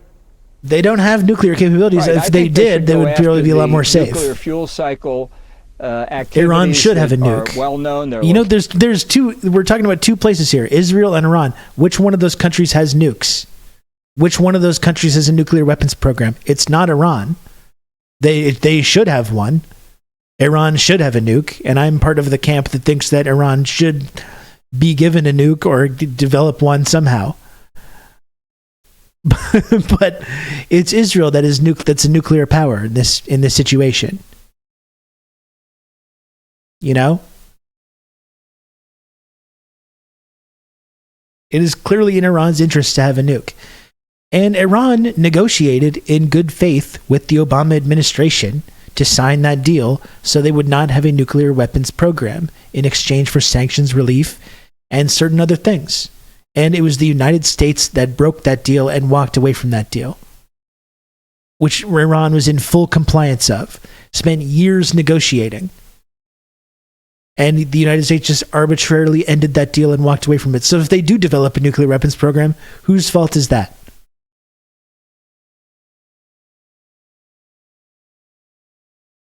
Are well known, and I think that would be the appropriate target, because right now Iran has demonstrated it is not restrained by any concern it about clearly a direct is. attack They on have Israeli demonstrated territory that. from its This is attack. crazy. This is on It has, by its CNN. own admission, fired ballistic and cruise missiles. And the only thing that has saved Israel Red Scare, is do you remember the thing of amazing Netanyahu with the technology. picture of the bomb at the UN or whatever? Like the cartoonish drawing of the bomb? Containing 90%. nuclear warheads, Israel might not be so lucky. This is not time to play academic games and message and signal. This is a question of power. People say they're concerned about a wider war. The wider war began on October the 7th. That was not an Israeli war against Arabs or Palestinians or Gaza. Come on. It was Iran's attack on Israel using the Ring of Fire strategy. That's the strategic environment Israel faces right now. And the main cause, the puppeteer, the puppet master, is Iran. And if you take away their nuclear capability, insanity. That would be a dramatic hit to the regime, maybe enough to I topple can't believe this is on. I mean, I can believe it, but the fact this is on CNN. In Washington. This is on CNN. A follow-up question for you. Not Fox News, not the real reactionary crazy stuff. And you know, as well as we do. CNN, we got to get John Bolton, this fucking psychopath, on here. Missile arsenal, yeah, and they call us conspiracy theorists. Yes. Missiles is intended in part by Iran to be a pressure point if Israel were to strike Iranian nuclear facilities. And I wonder, given the size of that, an order of magnitude bigger than it was, say, during the 2006 war, whether you believe Israel can today fight what would be a multi-front war, Gaza in the south, Hezbollah in the north, Iran to the east, and if you would then envision the U.S. directly involved in such a conflict. You would love that. Well, I think for the foreseeable future, Gaza is not going to be a principal battlefield, and it's certainly not something that's going to engage full Israeli military power. I think Hezbollah put pressure on Iran. It's one reason why the Iranian counterstrike took almost 2 weeks after the Damascus strike by Israel. Or they were just like clearly indicating and letting them know that their response was coming. I'm not at all sure what Hezbollah's response would be to Israel taking out a nuclear power that hasn't done a thing for Hezbollah. The Israelis clearly have thought about what to do to neutralize Hezbollah. Perhaps their response, which also would be a pretty big problem for Iran, would be to go after Hezbollah now. My point is there are a number of steps Israel can take. Passivity at this point for Israel would be a big mistake. He wants more. I think from the Israeli point of view, they should remember what Winston Churchill said in World War II. Without victory, there is no survival. How close is Iran to actually having a nuclear bomb?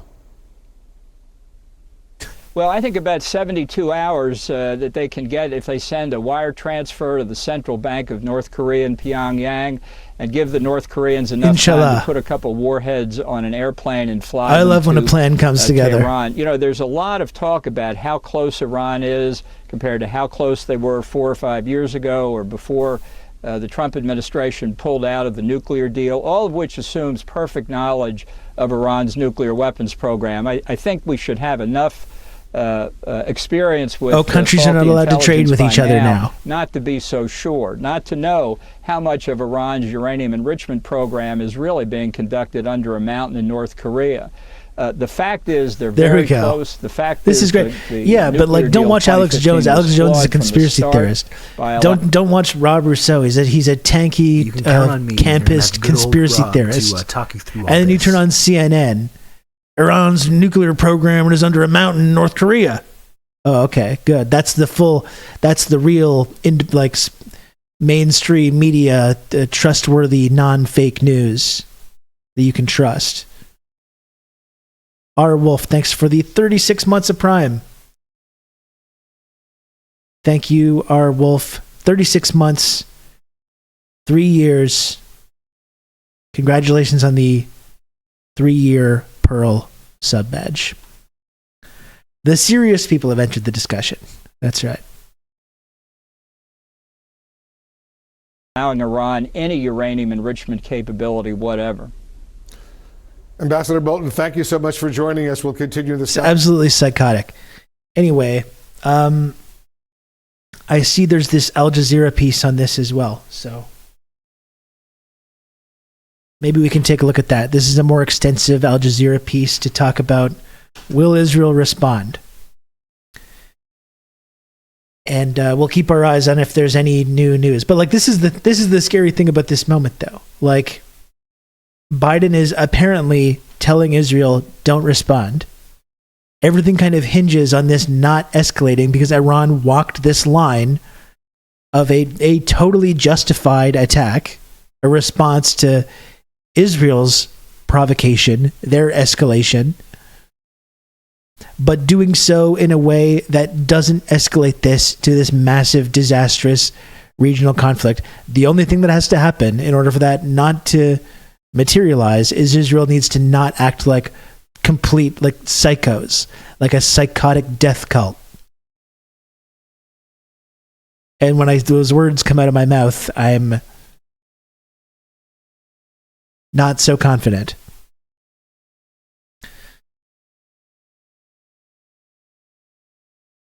I mean, you might be right, since Al Jazeera's Qatari state media.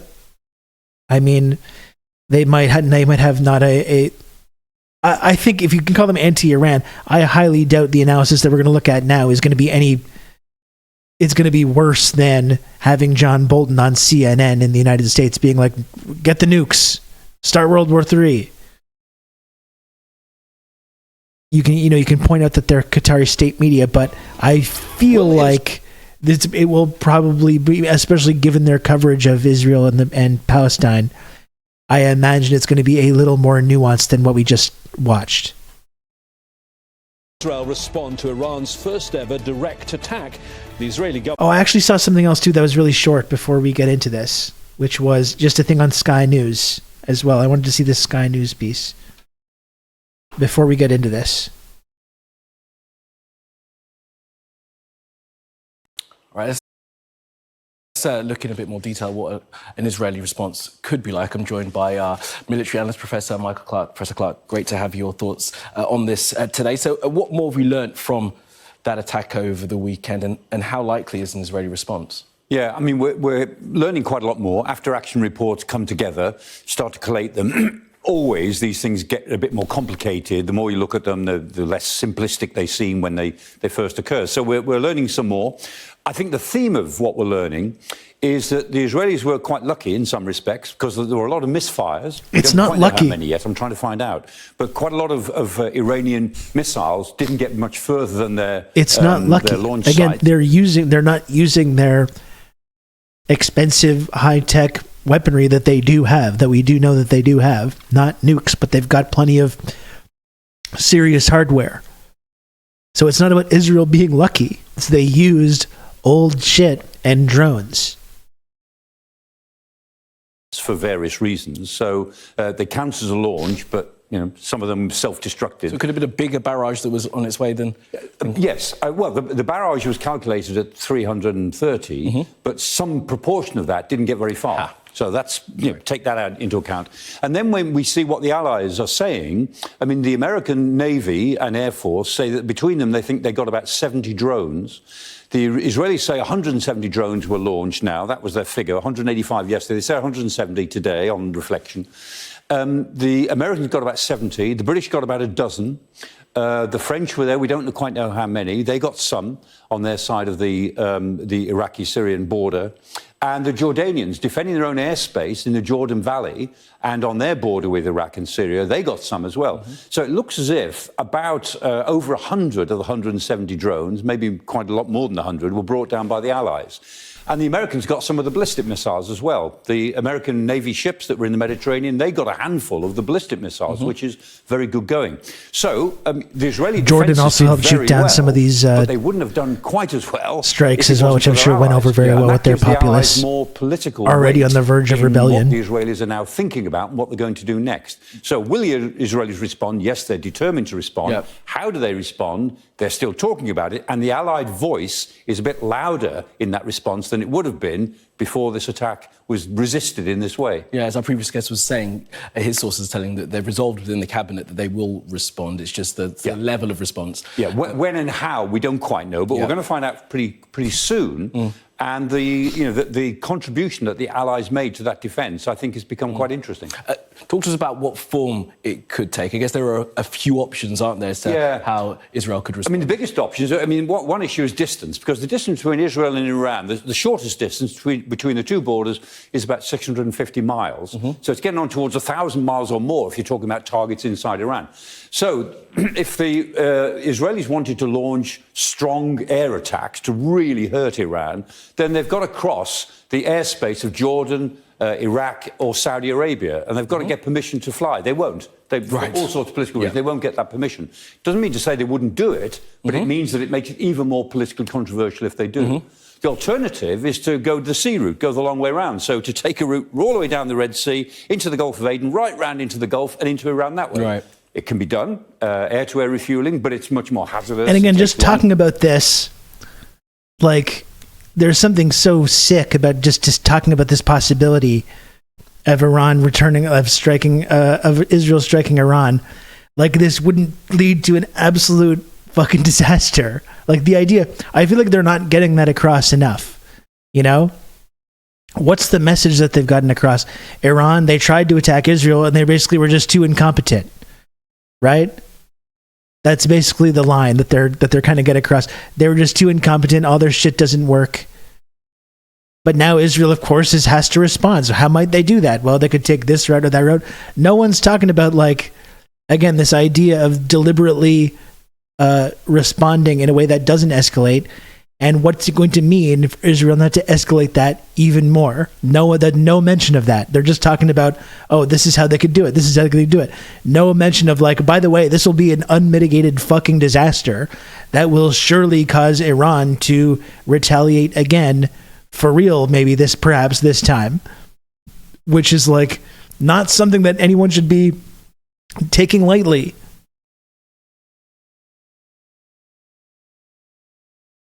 Is there even any hope of containing this to a regional conflict if Israel responds here? This is what I don't know, Sam, honestly. Like, I know there's the Nothing Ever Happens crew who are often vindicated. So maybe, I don't know. Like, we've been waiting for things to escalate into World War III for the last 2 years. We've been talking about this nonstop on the show. So I don't want to sit here and say, no, for sure that's going to escalate and turn into a disaster. But it does certainly feel like it's getting, by the day, more and more likely, the idea that will happen. But I'm never going to sit here and say, that's exactly what's going to happen, But I like, to your point, though, I don't know how this would be contained. If Israel does respond, like they bombed the consulate and killed a bunch of prominent IRGC people. Iran's responded to that in a very measured way, regardless of what people in the media are saying. A very, very deliberate, calculating, and measured way, designed specifically to not escalate this.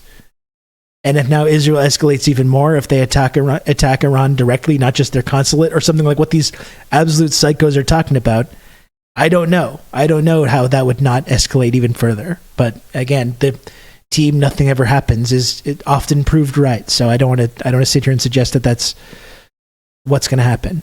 It keeps getting more likely, but less believable.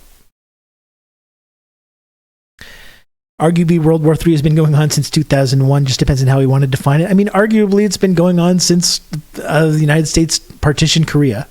You know, you can go back. You can go back all the way to the end of World War II. But we're talking about this expanded regional conflict. Iran and getting openly involved. America getting openly involved. Troops on the ground. I mean, this would be a big, drastic escalation, and then we're thinking about maybe Russia or whoever else. I mean, that's the dangerous thing about this moment. Lots more could go wrong. They could launch missile attacks from Israel. You don't need permission to launch missiles because they go higher than effective airspace. So missile attacks from Israel into Iran are possible. Yep. Don't do as much damage, not as obvious. And they need an awful lot of missiles to really hurt them. Yeah, what missiles? Much more likely, in my view, are attacks use their whole annual budget, IRGC, just repeatedly miss attack. Republican Guard Corps in their operations in Iraq and Syria. This is what they've been doing anyway. Yeah. If they were to hit IRGC people and facilities, I think in the Iraq thing and that Syria, freaks me out is that all of this happening with this U.S. election and approaching as well. It just seems like, man, all these kind of different things are converging on this historical moment, and it's really hard to predict how that's gonna turn out. Like I've talked about, no matter what happens in this coming American election, if Trump loses, people are gonna freak the fuck out. If Trump wins, people are gonna freak the fuck out. It does feel like this season finale. It sure does, or possibly the series finale. But again, team "nothing ever happens" is often vindicated, so I don't want to be too breathlessly speculate. Yeah, you throw in bird flu as well by the time the election rolls around, which no one is going to follow any public health guidelines about that. If such guidelines are even put in place, no one is going to follow. It's going to be all "do not comply" people, instantly making it totally impossible to respond to that. I wonder what's going to happen at the DNC convention this year. It's in Chicago. I know. I'm planning on being there. I'm going to go and cover the DNC convention. Or the DNC. DNC convention is like the saying ATM machine.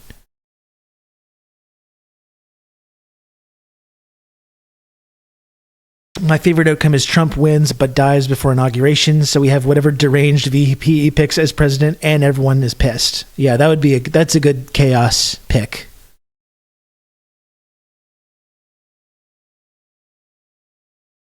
Yeah, no, I am planning on being in Chicago in August for that because I know it's going to be a historical moment, and I think as like a commentator, journalist, whatever, I do feel like I would like to be able to be there to see what happens. Rob typing his PIN number into the ATM machine at the DNC convention. That's right. Send a message, but it would not be hitting Iran directly. That would give them a response. Most people would say that response is below the threshold that will provoke Iran, and maybe we could call an end to it there. But a lot of people in Israel are saying, look, the fact is deterrence has broken down. The fact that I'm sure Israel's going to be really restrained. We've got to restore the fear. Why would Israel respond in a way that doesn't escalate it when that's exactly what Iran just did, and we're talking about Israel responding to that response?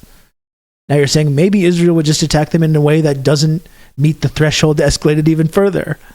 That's what Iran just did. That's exactly what we're talking about right now.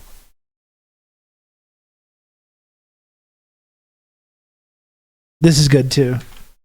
David Cameron This fucking guy is back. That's a dangerous thing for Iran to have done. And I think the whole world can see all these countries that have somehow wondered, well, you know, what is the true nature of Iran?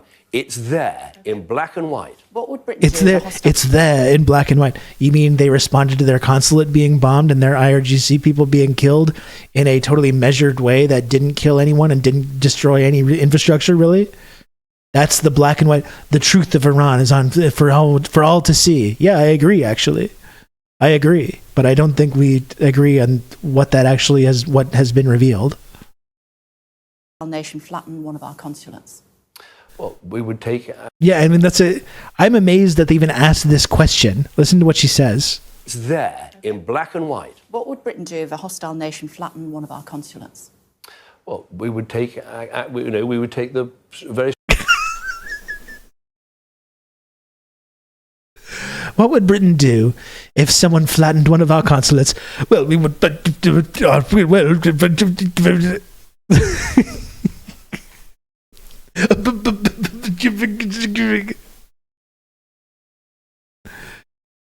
I couldn't hear. That's what she said, Bonbon. She said, what would we do if another foreign nation flattened one of our consulates?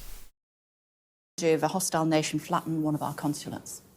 Well, we would take, we would take the very strong action. And Iran would say that that's what they did? Well, what they did, as I said, was a massive attack. So they were right to respond. A massive attack where no one was killed. We would respond forcefully, but what they did was way beyond in their massive attack where nothing really happened and no one was killed. Okay.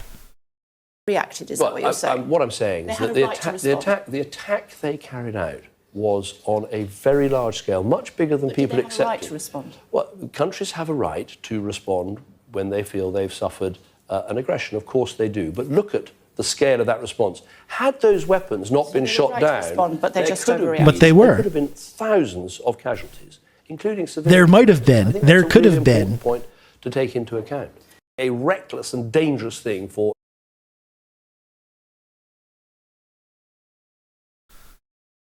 Well, I say...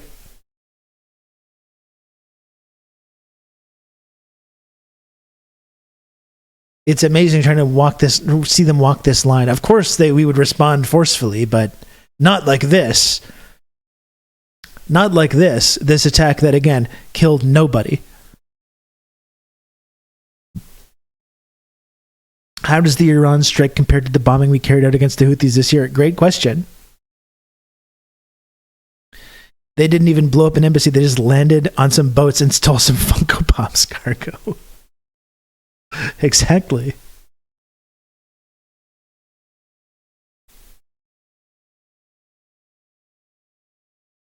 He needs a monocle solely for the purpose of having it fall out when he gets flummoxed like this. That's right, yeah. My word!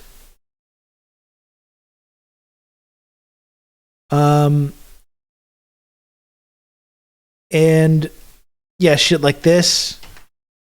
This is already kind of like... This is from a few hours ago. Israel's political and security elite have decided to react in a, quote, clear and decisive manner to the Iranian attack.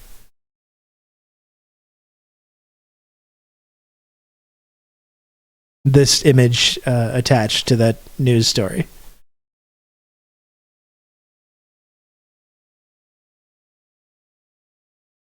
So here's this Al Jazeera piece.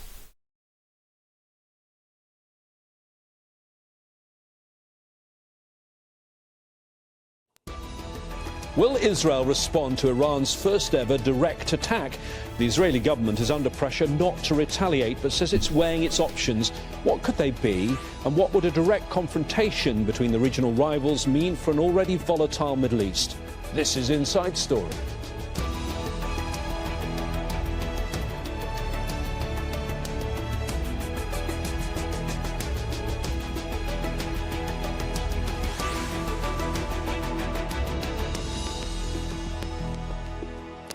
Hello there, I'm James Bays. The smoke has cleared and the dust has settled after Iran's unprecedented attack on Israel. The Saturday night attack, the first direct military action targeting Israel from Iranian soil, was proportional retaliation, says Iran, for the bombing of its consulate in Syria. Israeli leaders have vowed to respond when the time is right, they say. Fears are growing that this could escalate into a regional war. And are those fears justified? We'll get the comments of our panel in just a moment, but first this report from Fintan Monaghan. An unprecedented attack begins by what the Israeli military said were 300 Iranian drones and missiles. The Saturday overnight barrage was the first time that Iran had launched a direct attack on its regional rival. Most weapons were intercepted by air defenses. Israel's government has vowed to retaliate. In the face of the Iranian threat, we'll build a regional coalition and exact a price from Iran in the fashion and timing that is right for us. It's unclear how Israel plans to respond. The White House says the US will defend Israel, but won't participate in any retaliatory strikes. The attack followed the bombing of the Iranian consulate in Syria 2 weeks ago. They won't participate in any retaliatory strikes, but if there are retaliatory strikes that then Iran has to respond to, that might change that calculus. Which Iran blames Israel for. Among the 7 Iranians killed was one of the highest-ranking officers in Iran's Republican Guard. Iran says what it calls a proportional response was necessary. Our actions were limited. We had informed the White House that our military actions were to be limited, precise with the intention for self-defense and to punish the Israeli regime. The rising tension has sparked fears of a wider conflict in the region. The UN Secretary General is among world leaders calling on all sides to show restraint. We have a shared responsibility to actively engage all parties concerned to prevent further escalation. Iran says it has no plans for further military action, but that any attack by Israel would spark an even larger response. Fintan Monaghan, Al Jazeera for Inside Story.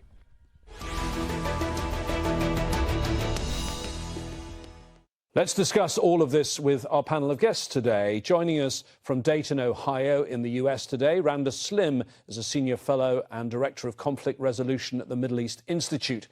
In Durham, in Northern England, Robert Geist Pinfold is a lecturer in peace and security at Durham University. And in Tel Aviv, Israel... Other than that attack Lebanon when they got whipped last time. Well, again, worth pointing out as well, as Israel is just totally out of control and recklessly trying to expand this conflict, and they're talking about attacking Iran directly.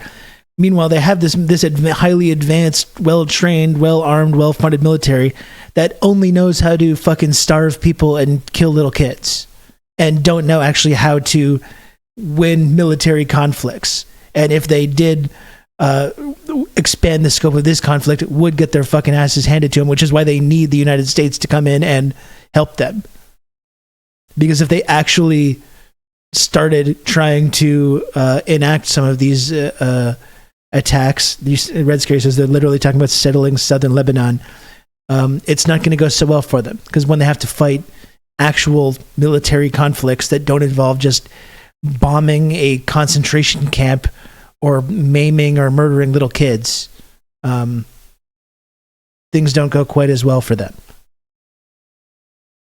Is a political analyst and I have a bad feeling about the panel. Well, we'll see how it goes. This is about Israel's settlements in the occupied territories. Thank you, all of you, for talking to us. We heard in our report the UN Secretary General talking about the situation at the Security Council. He says the Middle East is on the brink. Randa, in a different scenario, if there had been deaths or many casualties, we may have already gone over the brink. Would you not agree?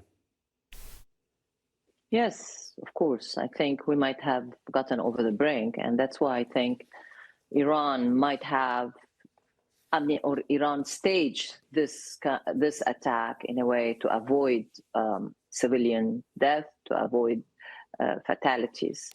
We are definitely in a new era in the region in terms of the conflict between Iran and Israel. We have moved from a shadow war where the rules of the game were somehow understood between them. Now we are in a new era where we have a direct military confrontation between them from Iranian territory to Israel, And there are new rules that are being negotiated basically militarily or indirectly between them through these confrontation. And so definitely the region is going to be on the brink of a wide regional war from now on. Every time there is a confrontation between them, there is a threat of the region devolving into a wide regional war.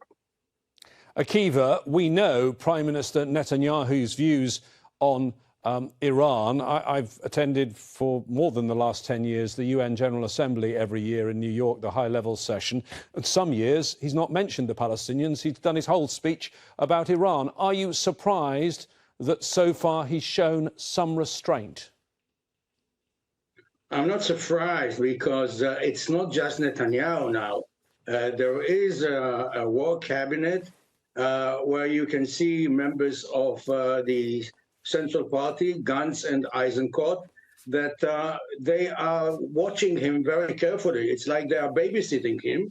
And the other thing is Netanyahu knows that it's not still not Donald Trump at the White House.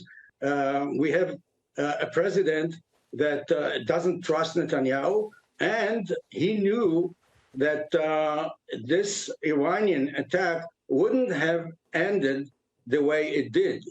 So Netanyahu, first of all, has to listen to the chief of the Israeli NSC. He has to listen to the chief of staff of the army, and the big boss now.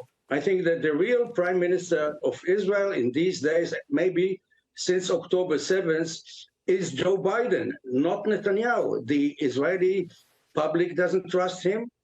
Even many members of his own party are not sure that he is not motivated by his interest to remove from the agenda his personal problem, his trial.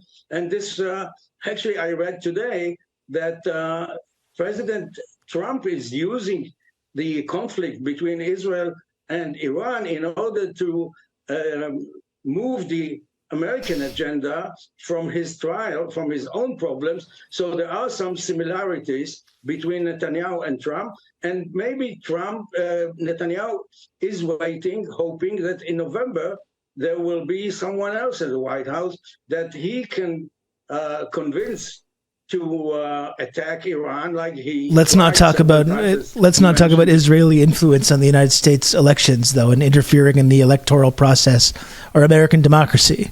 We wouldn't want to ever have a discussion about that. James, and perhaps he believes that Trump will, what he did before, will put more sanctions on Iran and maybe will. Robert, none of us are able to right now know exactly what's going on in Israel because none of us are in those war cabinet meetings. But explain to me what you think the current Israeli position is as we speak now.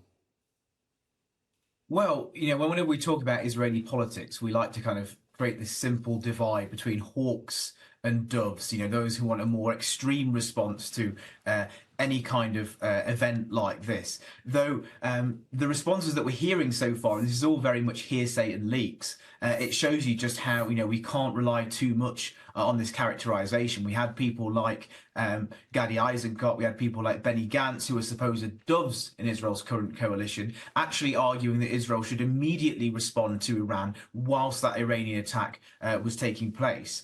From what we're hearing, it was actually Benjamin Netanyahu who was far more restrained and suggested that, you know, Israel should basically wait to see what the after effects are, how the Iranian attack would end. And the reason that Israel hasn't responded yet, this comes back to the first question that you asked. The reason Israel hasn't responded yet is because there were, as you mentioned, no deaths, no significant damage done. And that is also why that international coalition was involved in shooting down those drones and shooting down those other projectiles. We know that at least 1/3 of those projectiles were not shot down by Israel. They were shot down by a combined effort of the Jordanians, the Americans, and the United Kingdom. And people have been asking the legitimate question of why this intervention, why have these powers intervened in this conflict now when they've been happy to let Israel's campaign roll on in Gaza? And the answer is this desire to avoid casualties. Had those 1/3 of projectiles not been intercepted, I think it's fair to say you would be seeing concrete damage in Israel. You would be seeing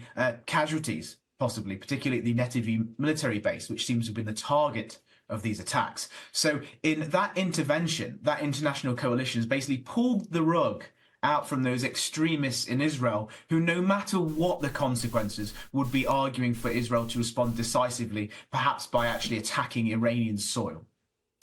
Randa, we are looking at a few public comments from senior Israeli officials, and also lots and lots of Israeli sources, who've been whispering things to journalists. One from the Israeli TV channel, Channel 12, saying that eventually there is going to be a significant response. Before we continue the discussion, maybe you should lay out for us what that actually would mean for the region. I mean, the significant response does not have to be an open military confrontation between the two countries. After all, there have been instances in the past where covert action took place, assassination of officials, scientists in Iran, of people associated with the axis of resistance, the Iran-led axis of resistance, like Jihad Mughniya in Damascus, where the Israelis had a role in that. And so there have been these responses, but there has been this, how to say, shadow war between them, where different tools that are not openly initially openly known, were used. And I think this could come in this form in the future. It's the kind of response that... Nothing frustrates me more than the Jordanian monarchy and their history of cooperation with Israel. And that's the thing, like, Queen Rania has gone on TV and passionately defended Palestinians. They've been involved in, like, airdropping aid. They have this kind of, like, rhetorical support for Palestine while cooperating with Israel and the United States. And you can tell how they're having a more and more difficult time walking that kind of line. You're seeing, like, protests happening in Jordan and elsewhere for people that are just, like, have had enough of this, like, dynamic. And it's becoming more and more difficult for them to make this case, especially when they're supporting Israel and the United States in shooting down these Iranian missiles. It's becoming harder and harder for them to use this kind of rhetoric about Palestinians while still supporting Israel. And it's becoming, like, increasingly difficult and basically impossible. You see the similar dynamic with, like, Erdogan in Turkey, right? Where they have these big rallies in support of Palestine while Erdogan has been like also normalizing and cooperating with Israel and the United States as well.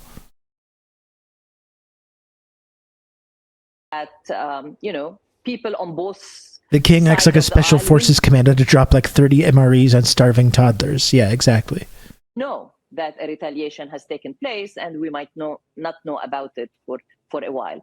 That could be one form of response. And I think yesterday the readout from the meeting of senior American officials with the press was that still the United States is saying that Israel has a right to defend itself.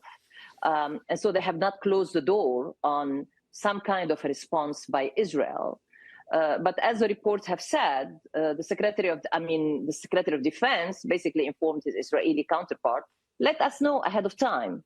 Unlike what happened, for example, with the Israeli strike on Damascus on the Iranian consulate, where the Americans were informed of the attack as the planes were headed, or as the attack started. And so at least now the Americans are saying, okay, you want to retaliate? Think about it first.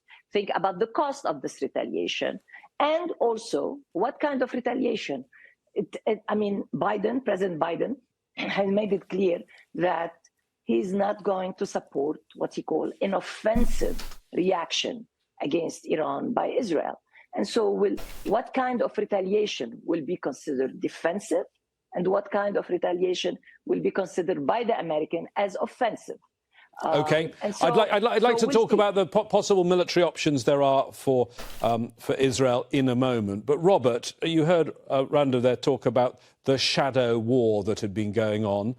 Did Israel break the sort of unwritten rules of that shadow war that had it developed its own parameters by that attack on the consulate in Damascus?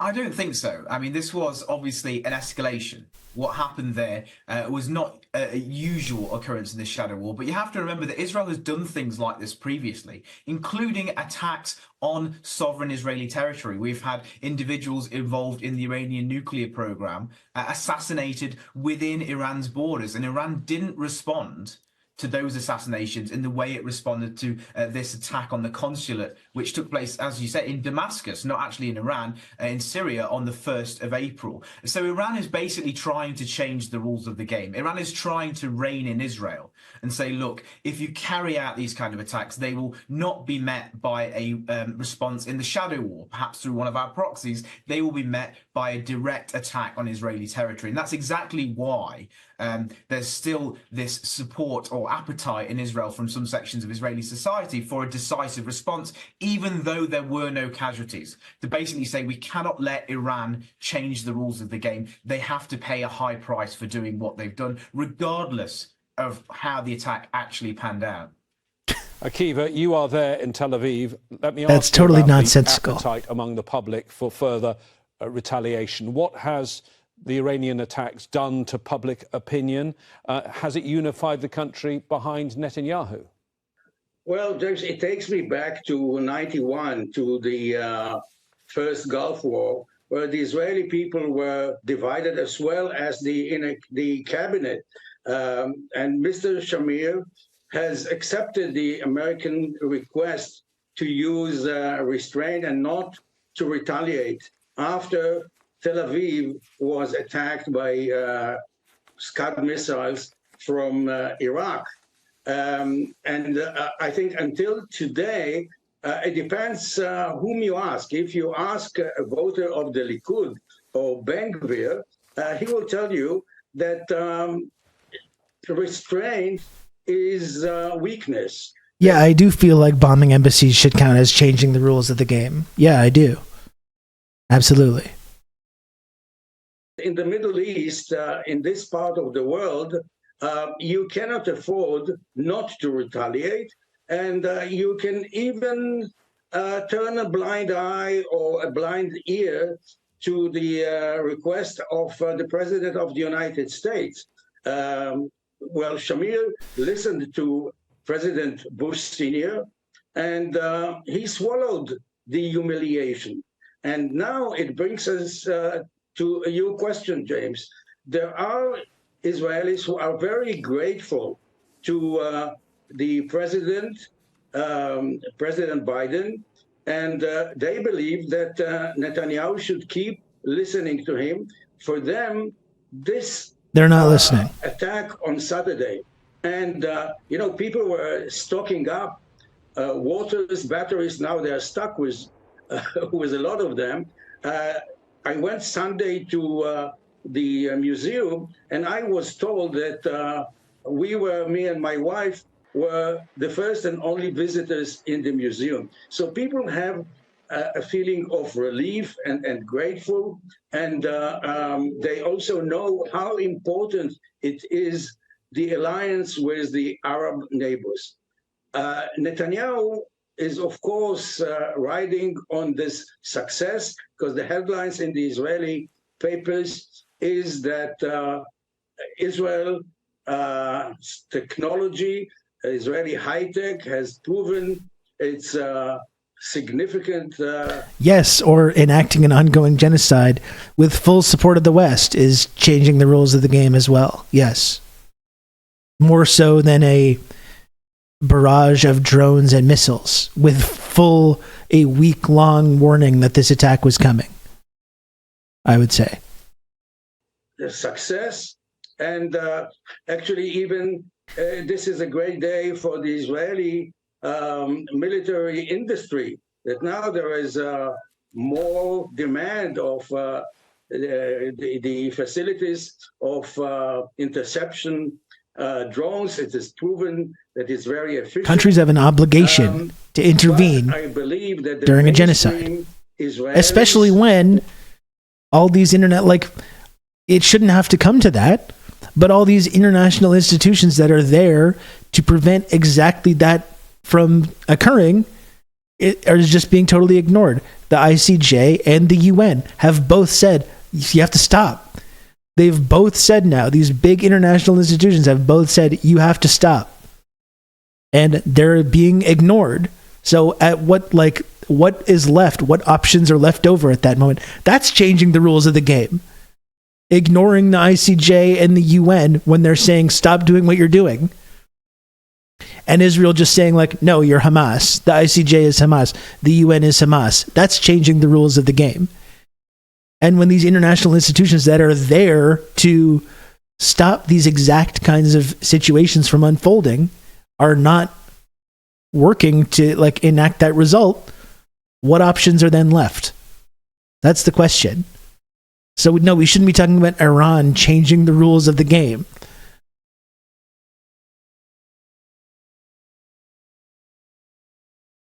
And I'm sorry, what's the game that we're talking about? It seems to me that Iran is referring to international law. Literally, they cited UN resolutions saying that attacking embassies was an act of war, and that Israel and the West have manufactured this weird idea of a shadow war, which nobody knows the real rules of the game. Yeah, this is all just absurd. This entire framing is just ridiculous.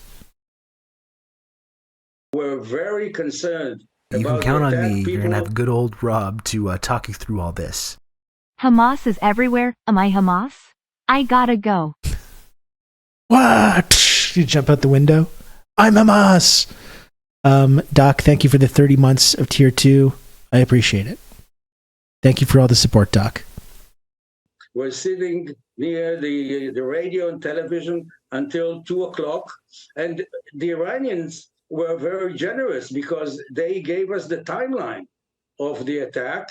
And in the morning, well, people went to work with red eyes because it was a very short night for them. And I don't think that there is great appetite. My heart bleeds for the people that didn't get enough sleep. And the Israelis that didn't get enough sleep. What a disaster. Such a kind of a joy. It was, I can tell you, it was very, very frightening, James.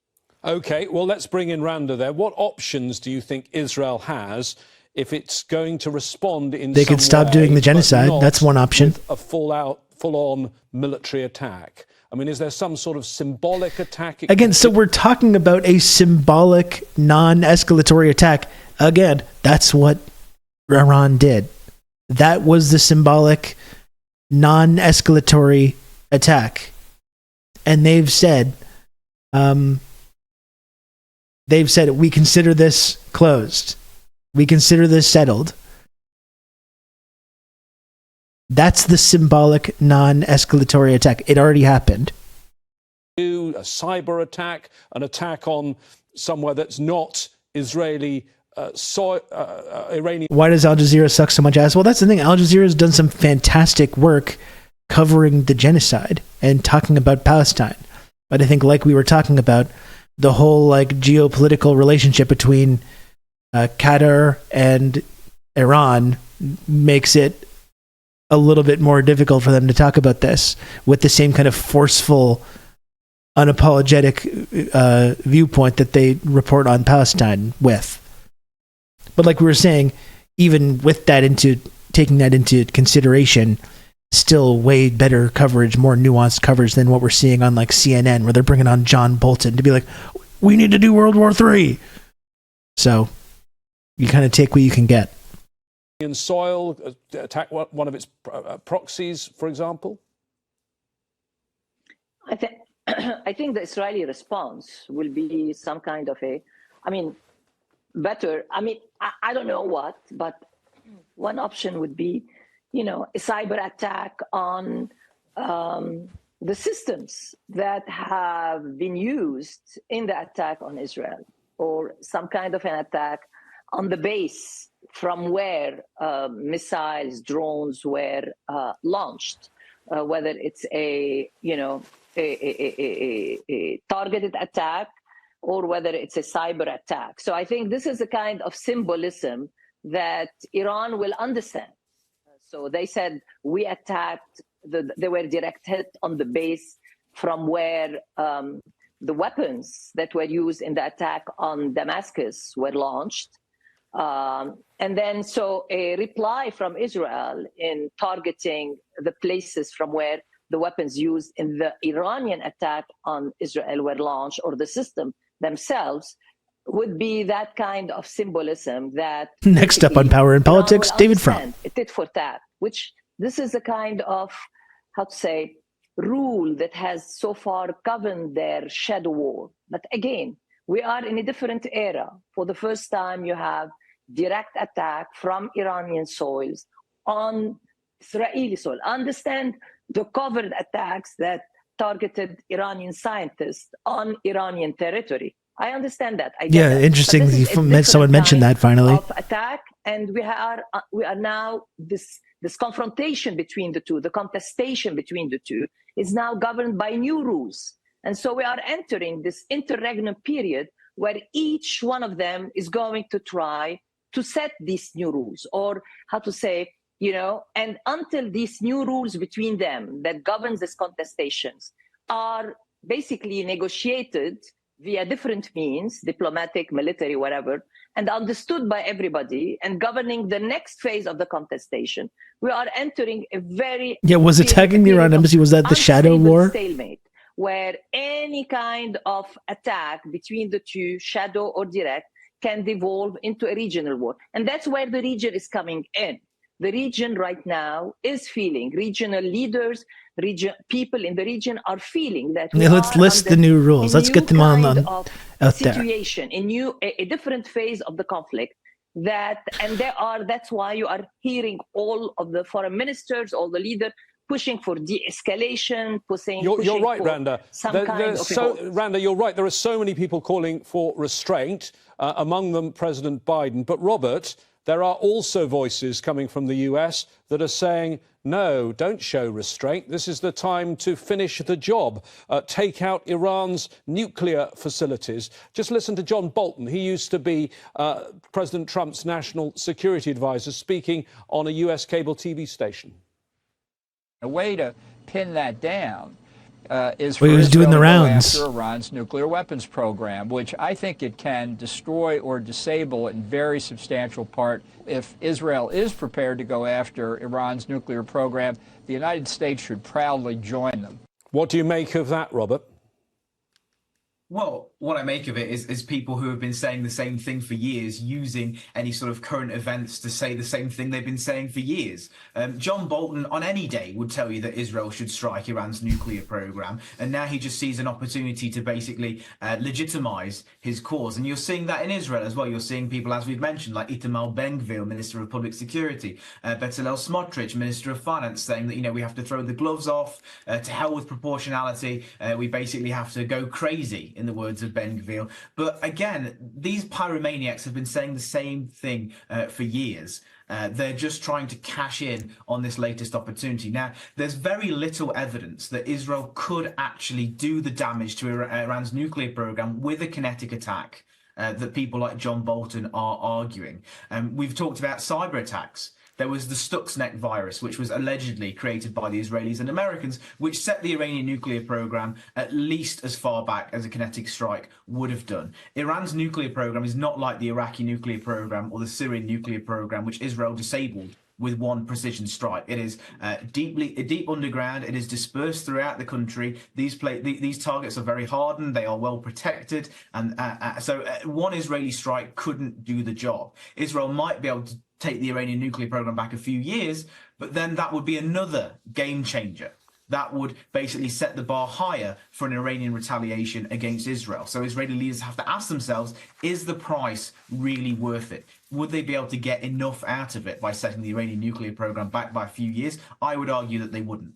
Akiva, of course, while all of this is going on in the last few days, The war in Gaza continues. No one died in Israel from this attack, but over 100 Gazans were killed in this period by Israel. What does this mean, do you think, for the war on Gaza? Actually, Israel is looking at three frontiers now, and plus Iran. It's Gaza, Lebanon, and the West Bank. What the settlers have been doing there in the last few days, taking advantage of the confrontation in other frontiers. So Israel has to deal, and the United States is looking very deeply into those frontiers. And paradoxically, the proxies, mainly the Hezbollah, is causing much more damage to Israel, not only militarily, diplomatically, economically, in the last 6 months than Iran did. Actually, what happened Saturday proves that the Iranians, the Ayatollahs, are not loose cannons. They could do much more damage, and they probably took into consideration the possibility that Israel will retaliate. And I fully agree with Robert that an attack on the nuclear facilities in Iran is completely crazy. I don't think that Netanyahu, this was part of his vision, but he knows that President Biden will never support it. Even the American Congress is not eager to go into a regional war. Okay, let me bring in Randa just one more time on Gaza. What do you think this means for the conflict in Gaza? Does it in some ways help Israel that international attention is now moved? Okay, it's the same country involved, but moved to a different issue. I don't think so. I think the damage that Israel has done to its reputation over the last 6 months through the way it conducted the war in Gaza is somehow, it's permanent. And as long as the war in Gaza continues, and there is now fear that there is some kind of a trade that has been negotiated. There is a fear out in the United States, especially among the communities that are Arab American, that in return for Netanyahu showing restraint by not retaliating, Biden is going to basically give his okay to a Rafah operation, which will be a disaster. So no, I don't think that. I think what needs to happen in Gaza is what the Americans and the Biden administration have been pushing. They need a ceasefire, and they need the return of hostages, and hopefully that will lay the ground for a permanent ceasefire. So this is not going to change by what happened on Sunday. Thank you very much, Randa. Thank you to all our guests today, Randa Slim. Yeah, well, interesting panel. Like I said, I think the geopolitical realities means they're not going to take as forceful as a stance on this, Al Jazeera, anyways, as they might when it comes to just talking about Palestine, but definitely more of an actual discussion and analysis than anything we're seeing on the psychotic American or Canadian media.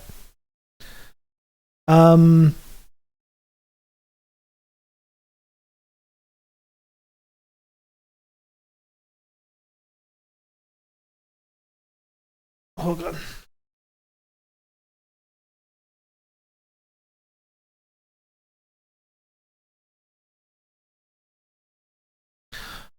Okay, I do have there's a first thought video, which is came pretty timely.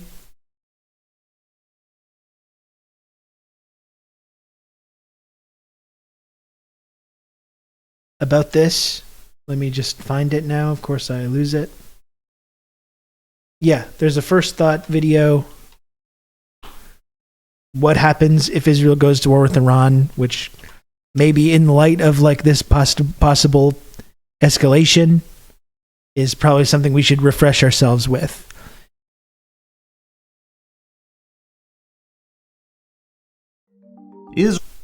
Israel has become the second country in history to use nuclear weapons in war, and the first to do so as an initial preemptive strike. The target? Iran. Most of Tehran, its greater metro area, and even its suburbs have been vaporized or reduced to smoldering rubble. Millions are dead, millions more are being exposed to lethal doses of radiation, and still more are suffering life-threatening burns. Israel's only remaining ally, the United States, continues to stand by Israel's preemptive nuclear strike. The US has warned Iran that any retaliation will be met with, in the president's words, overwhelming response, and that the US will, quote, turn the country into glass. We may be looking at nuclear winter as Israel continues to lash out. Okay, obviously this isn't happening right now, at time of recording. But this scenario isn't as far-fetched as you might think.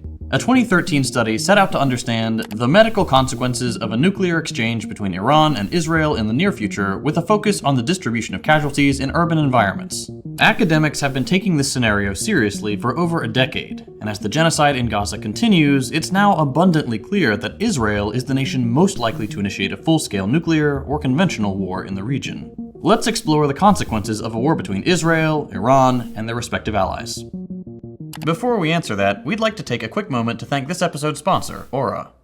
As you all know, we make political content here and on our other channels. Unfortunately, that means some people don't like us very much. These days, a quick Google search is all it takes to find someone's personal information.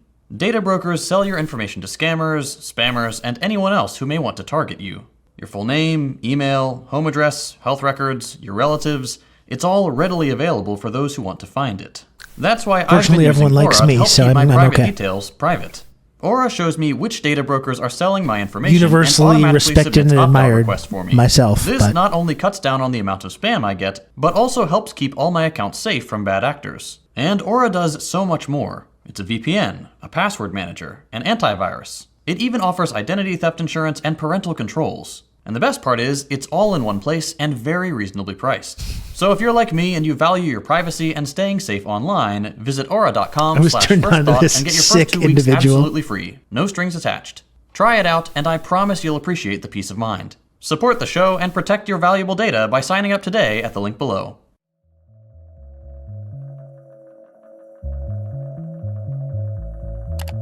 It's not just academics evaluating the potential consequences of a war between Iran and Israel. The United States Department of Defense conducts virtual and live war games to plan for any number of scenarios, and a war with Iran was simulated in 2002 in an exercise dubbed the Millennium Challenge. The results were an elite interesting. Member of the Friendship Triangle. Oh, goodness. Oh, my goodness. Goodness gracious. Savage Goon. Savage Goon. Thank you so much for 5 gifted subs. That's very, very kind of you. And I appreciate it a lot, Savage Goon. Thank you again. Wonderful.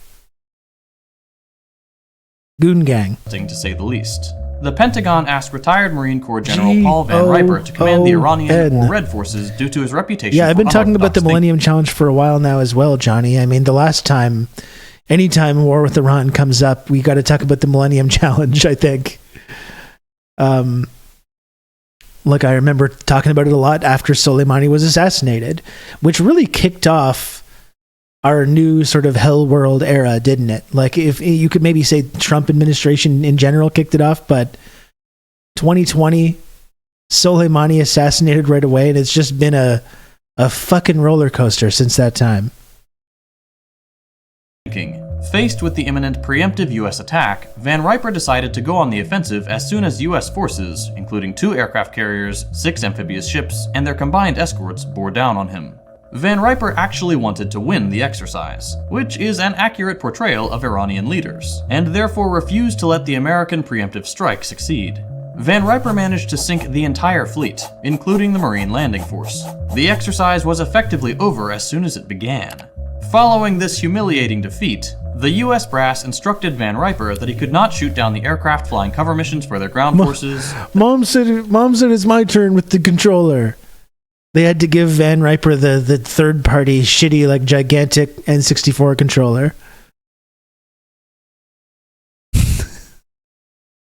That their offensive weapons weren't allowed to be hidden, and that they couldn't use chemical warfare against the Blue Team's paratroopers. Van Riper was so disgusted You have to with let how your brother controllers were win. running the exercise, tying the hands of his red team to ensure blue won, that he sat the rest of it out.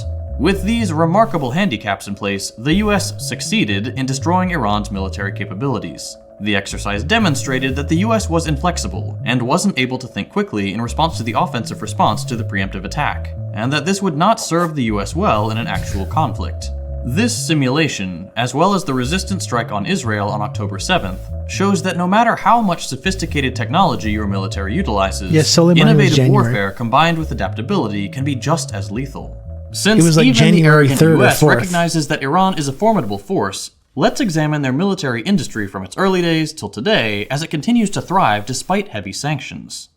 Iran's defense apparatus began with the establishment of Iran Electronics Industries, or IEI, in 1973. In the decades since, IEI, focused on developing the country's military capabilities, has created many high-quality, homegrown weapons. Examples include the Akbar 7.62mm Gatling gun, capable of firing 4,000 to 6,000 rounds per minute, as well as the Arman anti-ballistic missile system, which can simultaneously engage 6 targets from up to 180 kilometers away.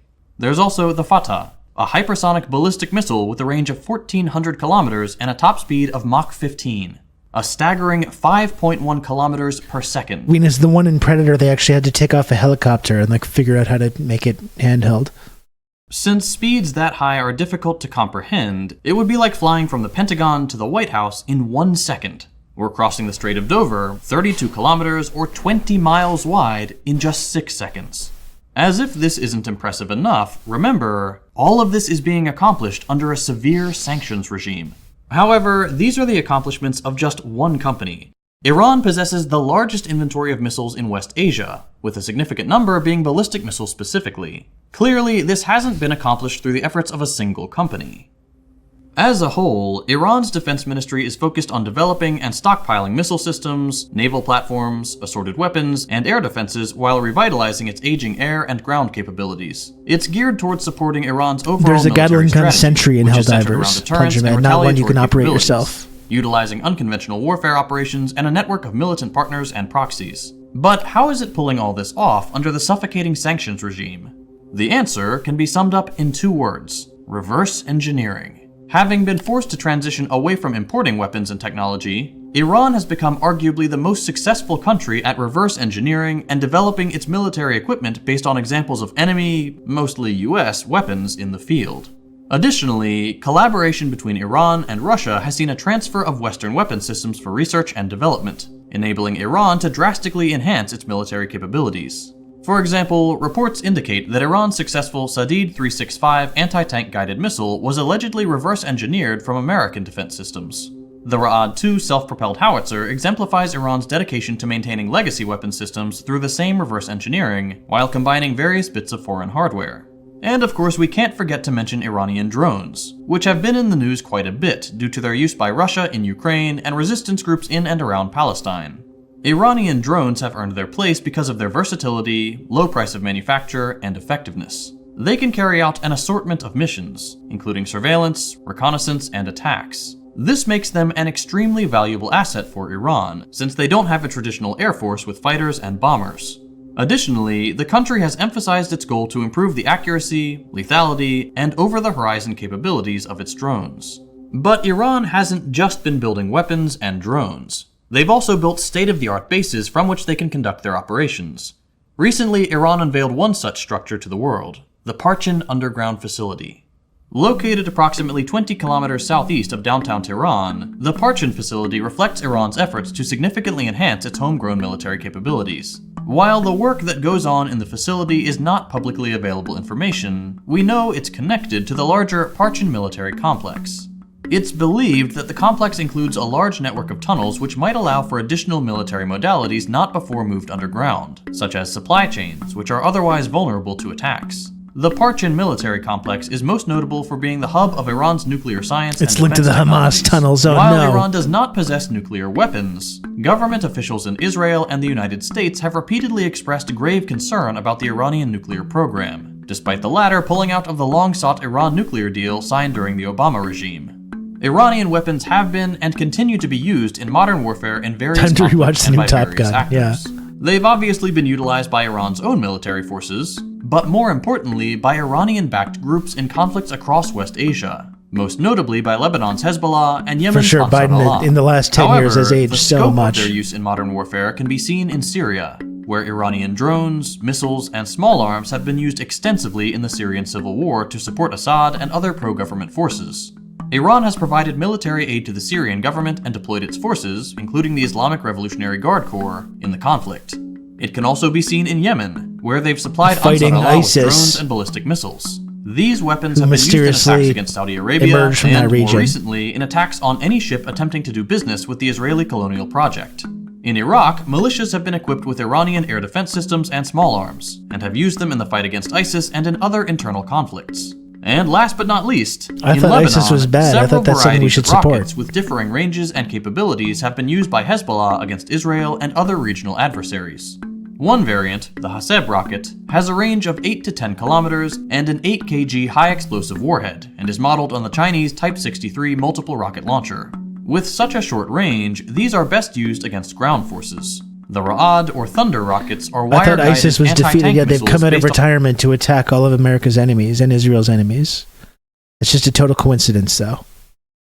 on the Soviet 9M-14M Malyutka and have a range of 350 kilometers, roughly the distance between Washington, D.C. and New York City. The Fajr, or Dawn rockets, actually comprise their own family, with the three major types being a long-range missile with a range of 180 kilometers, a 240mm artillery with a range of 43 kilometers, and a 333mm multiple rocket launcher system primarily used to support ground troops, strategic strikes, and for their psychological impact given the volume and intensity of the bombardment they can unleash.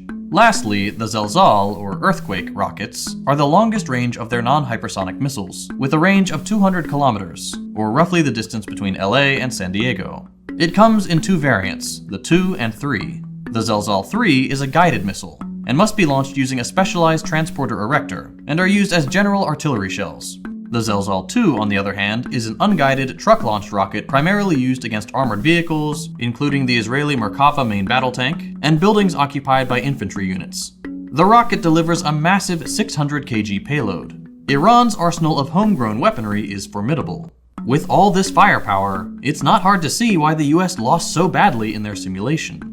Since any war waged against Israel is also a war against the United States, and since the US is still the sole world superpower, we should unpack what the cost of such a war would be to the US, and by extension, the world. In order to keep this in line with most projections, we're going to assume conventional, not nuclear warfare, as do all of our sources. It goes without saying that any nuclear exchange would cause immeasurable damage and suffering for decades, possibly centuries. So let's start with the raw dollar amount, if only to show how futile it is to even attempt to nail down actual figures.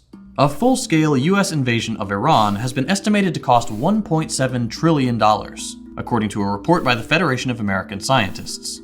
This includes expenses related to troop deployments, equipment, logistics, and other military expenditures. Note that this is just for the invasion of the country. It says nothing about any long-term presence, which is nearly impossible to quantify given the number of unknowns. Fully estimating the cost of a US war with Iran not only includes the immediate expenses of military operations, but also the long-term cost associated with post-conflict reconstruction in both nations, extreme damage to the US economy, and the untold loss of life. The monetary cost would easily run into the many trillions of dollars, straining the US economy and hyper-focusing US spending on the military even more than it already does. JT doesn't want to talk about the weapons manufacturers, though. What about giving up them? its responsibility to other vital areas, They would do great. healthcare, education, and infrastructure. Boeing, Raytheon. Unfortunately for the rest of the world, a lasting conflict with Iran would have wide-ranging implications for the global economy. It would lead to broad Northrop economic Grumman, and financial they shocks would all that do would great. significantly worsen with time and evolving conditions. Think about the resulting shareholders, collapse of the Iran's shareholder economy value. would see a reduction of the global GDP of as much as 0.3 percentage points, which doesn't sound like much, but would be a tremendous shock. A prolonged conflict would create unprecedented uncertainty in global financial markets, leading to increased volatility in stock prices, exchange rates, and commodity markets. This uncertainty would shake investor and consumer confidence to the core, affecting global economic growth and leading to a slowdown in business expansion and hiring. The world economy is highly reliant on key Because trade of routes, wokeness. particularly in the Strait of Hormuz, a strategically important passage that connects the Persian Gulf to the Gulf of Oman, through which approximately 1/5 of the world's oil passes. Such disruptions That would lead to seems supply important. chain failures, ballooning shipping costs. And if that wasn't enough, a US-Iran conflict could trigger an escalation of proxy warfare in countries like Syria and Yemen. It could also lead to the creation of new proxy conflicts, as well as prompt Iranian missile strikes and other attacks on US allies in the region. The economic impact of a conflict with Iran would extend beyond direct financial costs. It would lead to the deaths of an untold number of innocent people. Trade agreements would be destroyed, and global geopolitical dynamics would be unrecognizable. If you're a US citizen, you may well ask, what could we get instead of a costly, unnecessary war with Iran? Well, we're glad you asked. According to a study by the Political Economy Research Institute, Medicare for All would cost approximately $37.8 trillion between 2017 and 2026. That would be approximately $3.78 trillion per year. While that is a lot, you could get 3 invasions of Iran for that. Consider this. In 2021, US citizens spent $4.3 trillion, or $12,914 per capita, on healthcare which doesn't cover everyone and severely underinsures most of the rest. In fact, you could add free college, which would only cost a comparatively tiny $680 billion per year, and still spend less money than Americans spent on healthcare in 2021. That is obscene. The bottom line is, the United States has better things to spend its vast, unprecedented wealth on than more wars. If the US were to allow Israel to drag it into a conflict with Iran, it's probably safe to say, without hyperbole, it would be the end of the world as we understand it. Cool, let's Episodes do it. like this one are made possible thanks to our generous patrons on Patreon. Let's do it. Fuck it. Let's just do it and be legends.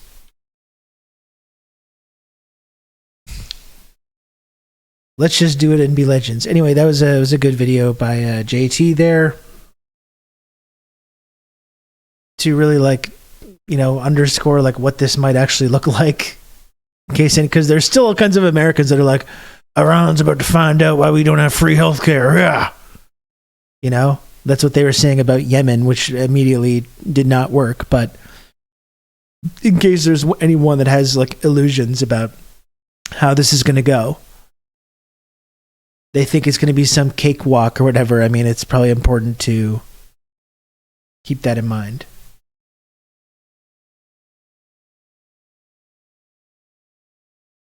I saw this, Jay. We can take a look at this.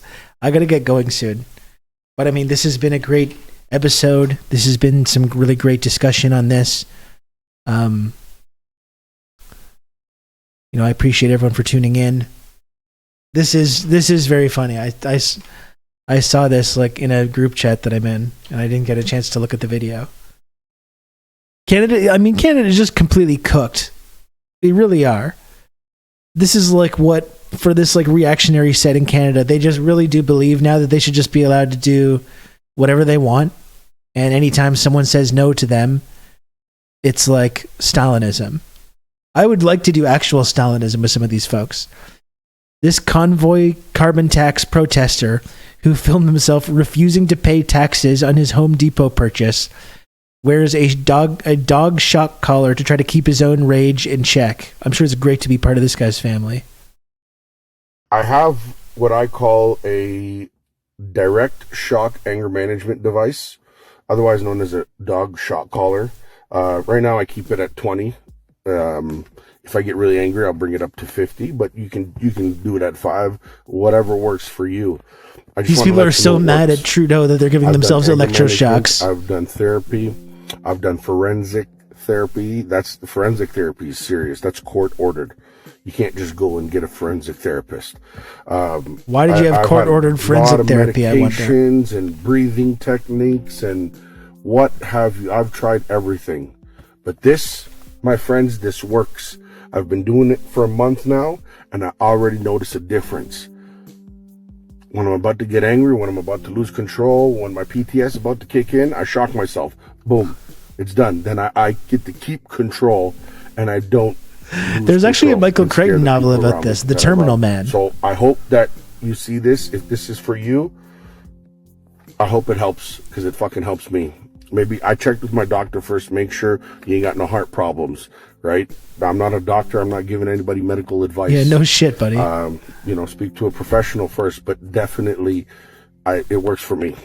I'm not a doctor, as I explain the benefits of the dog shock collar that I wear. No, there's a Michael Crichton novel about this, The Terminal Man, where a guy gets electroshocks in his brain every time he's like closer to having a seizure, but then he gets addicted to the electroshocks.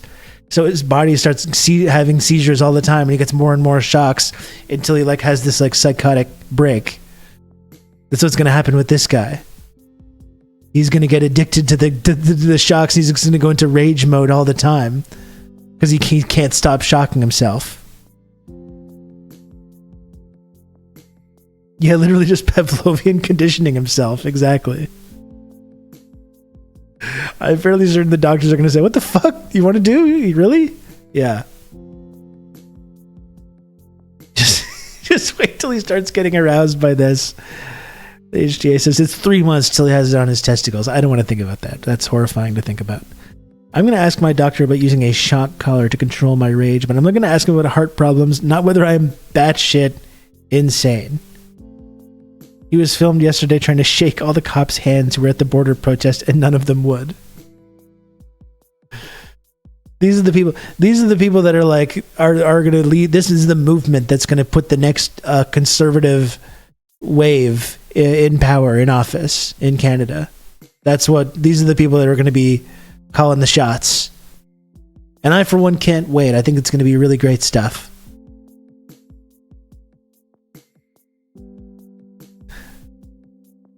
Men will literally put on a dog shock collar, then go to therapy. Oh, I completely agree, Carrier Wave, as you know. Irredeemable country. Just shut it down. Please just shut it down. No more. Anyway, folks, thanks so much for tuning into the show today. I appreciate it a lot. I really appreciate everyone tuning in and hanging out. This was a really good one. I appreciate the discussion today.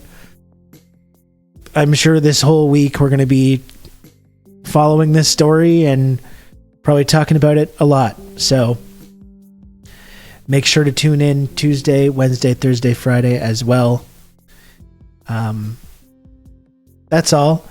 Met the sub goal, which is wonderful. We got a few more minutes in case anyone wanted to donate 13 more subs. I would, in theory, if we did hit 50, I would sing a little song, but you don't want that. You don't want that. Are you growing out a mullet? Johnny, you haven't been here for a while. I do, yeah. The last couple of haircuts I got. I'm going further and further into the mullet zone.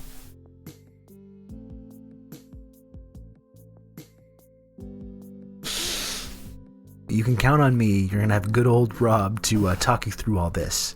Ice Tray, thanks for the gifted sub. I appreciate that. You can count on me. You're going to have good old Rob to talk you in through 2020, I told a friend we're entering our 1930s, and I'm so mad about how right I was. Well, just wait till the actual 2030s. Here's what I would say to that, Carrier Wave. If we think things have been crazy so far, if we think the 20s have been a wild ride, just wait till the 30s to roll around again. I don't think we've even scratched the surface of the kind of fucking ridiculous, crazy bullshit that we're going to have to go through. I don't think we've barely even scratched the surface.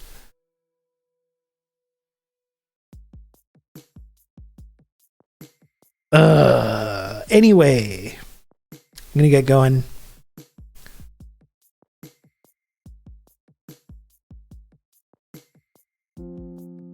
Just realized I'll be alive in the 2030s. Yeah, well, we'll see about that.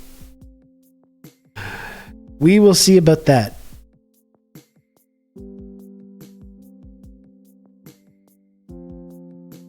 I don't know, we got Avery Edison, who was hanging out before. Avery's streaming now too. She's doing some gaming. We got DJ Mule as well, though. I think we're gonna go. I think we're gonna go to stream our friend DJ Mule.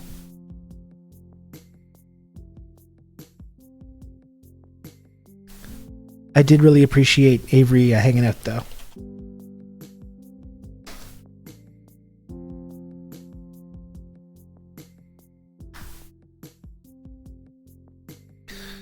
I have extremely pro-capitalist friends that unironically believe that things are better than ever and can only get better from here. What are you supposed to say about that? I don't know.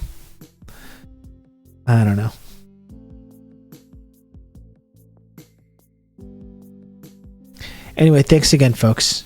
I appreciate everyone hanging out today and supporting the show as always.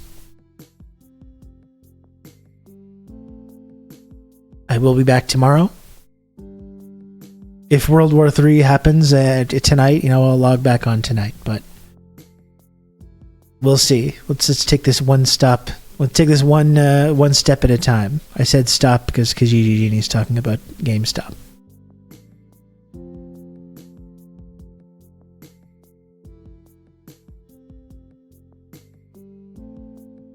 How do I respond? By alienating myself. I mean, Old Dutch, it's like all my whole friend group is just people that I know from like left media now. I was like, I have acquaintances, I have people I went to high school with, but like I don't really have like friends that aren't part of this whole world anymore. Anyway, take care, folks. Thanks again. I love you all. We're going to make it through this together. We're going to get through this together, folks. Peace.